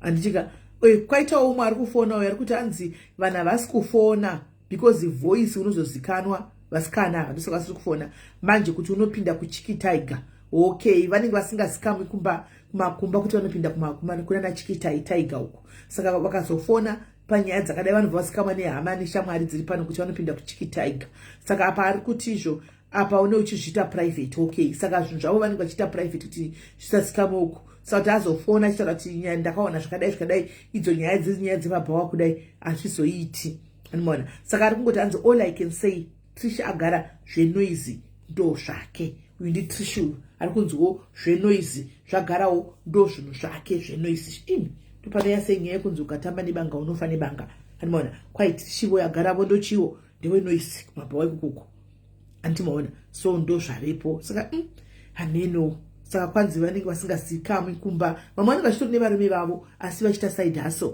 anomaona vamwe vanenge vachitori nevarume vavo mufunge vakawanda anotoenda kunomira kurodhi kuyakuya vanenge vachitori nevarume vavo andimaona asi nemhuri dzavo but iri vanenge vachienda kuside hustle saka inenge iri side hustle baba vekumba vanenge vasingazivi kuti madam ndiko kwavanenge vachienda unodini kunotsvaga side hustle saka uzowika uchicontributa uchifona uchitaura panyaya dzakadai panapapa andimaona kubva kwanzi kuChiki Tiger wakuzivirepi ka ndimainikika pamangotori mai bhachi mai mwana mai vanotopfeka bhachi chairo chairo bhachi rekuchechi asi side hustle yako iri kupi iri kuchiki tiger saka azvizodi kuti chi vefamily kana kuti veukama vadini vazosikamwa kuti ndo zvinenge zvichiitika saka no we understand reason yavo yavari kudi yavari kuzviitira because vari kutsvagawo vari paside hustle yavo regai tigoya nelive zvesisimavi regai tigoya nelive ndigoyatso kutsvaka vari willing vanotaura totsvaga kuvhara mavoice munyatso kuhalokola taswera maswera sei taswera ngatitishi panga ari mumwe ambomira kutaura nekuti payatsanangura mabhudhu avangu vachitaura vekutanga before avaita nyaya yaitika ndatonzwisa zvaari kutaura nekuti iye mukutaura mama wedzi anenge achakanganisa handitisha achiti yanga iri self defense but uchizonzwa kunaretwa paitwa nabhudhu vaya kuti akatombopi anga ari mumba ndopakazouzwanzwa chekwa ndokuzodzika achizoona uya kurohwa nevamwe achizoda iyoyo izvatanhau ichokwadi kuti yanga yarevenge haisi self defense yochiti ari wakainini akaida kumubaya ndikamubayawo but uya anga akuzoya akudi akurevenge kuti wandibaya sei ndakukubayawo saka I think maybe ari kuda advice yalawyer kuti mukutaura nyaya dzake mama wedzi ari kushandisa andizomuimplicata kumberi uku saka maybe kumbomira mutaratara chaso puwa guidance kuti anotaura sei kuti nyaya yake ibude mushe nekuti zvinotozomuomera because clearly from what zvataura nabhudhu vaiva nezvaanareta pai pekutanga pai zvikuenderana but the fact etangoti self defense nezvazotaurwa nava inenge kwandiri yazobuda ichisekunge anga akunorefenja kuti saka wandirova ndakuwara ndasakazoti wandakuwara kudai saka it's another thing yekuti iyewo anozobatwa naye saka even mashamwari wawa anenge achitaura kumashure mangu anonokuita mawitness ka yekuti vanenge vada kunzi wadai anotoita mawitness vokurovera so I think she needs advice yaira lawyer kuti aonoti ari kufamba sei achienda forward tanzwa side asatanzwa side dzacho rekumwe kunana sisi vacho nanachisa iro hamuri wani iro because vatotaura kuti havakwanisa kubuda because of mhuri dzavo saka iroro hatiri wani right thank you very much Kola maita basa thank you neadvice yenyu right guys regai ndinde kunovata mangwana is another day handiti saka toda kumboita guys kudai soko inozvo tiri pakuchema tinochemawo nevanochema handitika pane nhamo yamoli handitika tinochemawo nevanochema handitika toseka nevanoseka panguva inoi mhuri yekwamoli iri kuchema iri kutsvagawo justice handika kuti vazive neclosure kuti chaka zvaisi nyore kungofonegwawo kumusha kubamba kunzi mwana afa kusina mbuwa kugwara kwake ani mwana vongogwa usiku munhu ongoenda kuchipatara utorosvika utonofa saka hamawo neshamwari vari pakuchema handitika tochemawo nevanochema muzimbabwe mumwe wedu she's one of us takaenda handitika and then tichitiwawo the right thing kuda tishi uyu oenda kana kupolisi kwacho kukoenda kupolisi unzora ndauya pane nyaya yakadai saka ndauya kuti ndinzwe kana chienda naloya wacho oenda naloya wacho handimazvona then totangira ipapo saka toda kuti timboita ndaona simavi vachiti mucomment section what so guys Friday patichouya palive panapa tiri kukumbirawo kuti vari free zvavo vatatu vari free vanoda kuuya kuseri uko vanoita havo basa iri isu hapana pati jaji pano padiaries pana padiaries cheva jaji atika ndozvati iside hustle dzevanhu vari kuda kuuya vane varume vavo kudzimba vane mhuri asi vari kutsvagawo vari kuita side hustle yavo kuSA atika muuye mumbotiudza utimbohwa kuti chii chiri kunyatsoitika zviri kufamba sei pada unogona kuita laki rake panapa hapabhaizika zvekutodaro unogona kuita laki rako pano ukatowana mnhu andototi mai chirega izvi nemotenga bhero mutengese handimaona pano pagara panongoitika mihlolo nemachiripiti every time zvamunoziva panoitika michero munhu anongoya achitaura nyaya yake opedzisira atopinda machena pano panongoshanda mwari dzimwe nguva handimaona saka kana varipo vari kuita maside hustle aya thank you mama Flosi vari kuita maside hustle please munogara mandibata kuseri uku toronga tochinja mavoice handimaona kuti tichinje mavoice aya so that muye tiwisewo kuti zviri kufamba sei kuti masiya mhuri kumba rume nevana muri kuita yenyu side hustle dzenyu because I know a lot avandaiona vaitori nemhuri chako vaitosiya mhuri dzavo kumba uku vachitoinda kunoita maside hustle iwaya handimaona kutosiya mhuri varume baba vanenge vachoti mai vakaenda kubasa mheno vakazodaiwa kushanda mumba kana kushanda musaluni mai vachishandavo pai basa kwako vanenge vachishanda kusaidhi asoko ani mazviona saka vanoda vari free motibata handitika munotibata then tinzo nyaya idzi dzinenge dzichifamba sei then totangira ipapo ani mazviona. So guys, move neusiku wakanaka is just that kuti it's already late and I know off late ku Africa pati pakati pausiku takutongobva pano kuenda kuma prayers maimwana saka tatokwana 12 tozo they can download the voice changing app. Unipe link iyoyo maumba so that we use that app iyoyo unipe link iro tichinje iyoyo iko ino vanhu vakachitaura nyaya vari maprivate tinochinja mavoice animaona then totangira ipapo animaona. So inside aso mwiri wacho iye chibhishi chicho inside aso zvinouziti yaso inside aso chibhishi chicho ihaso komara chaunongoiwana mati unotoishandira saka yasozvo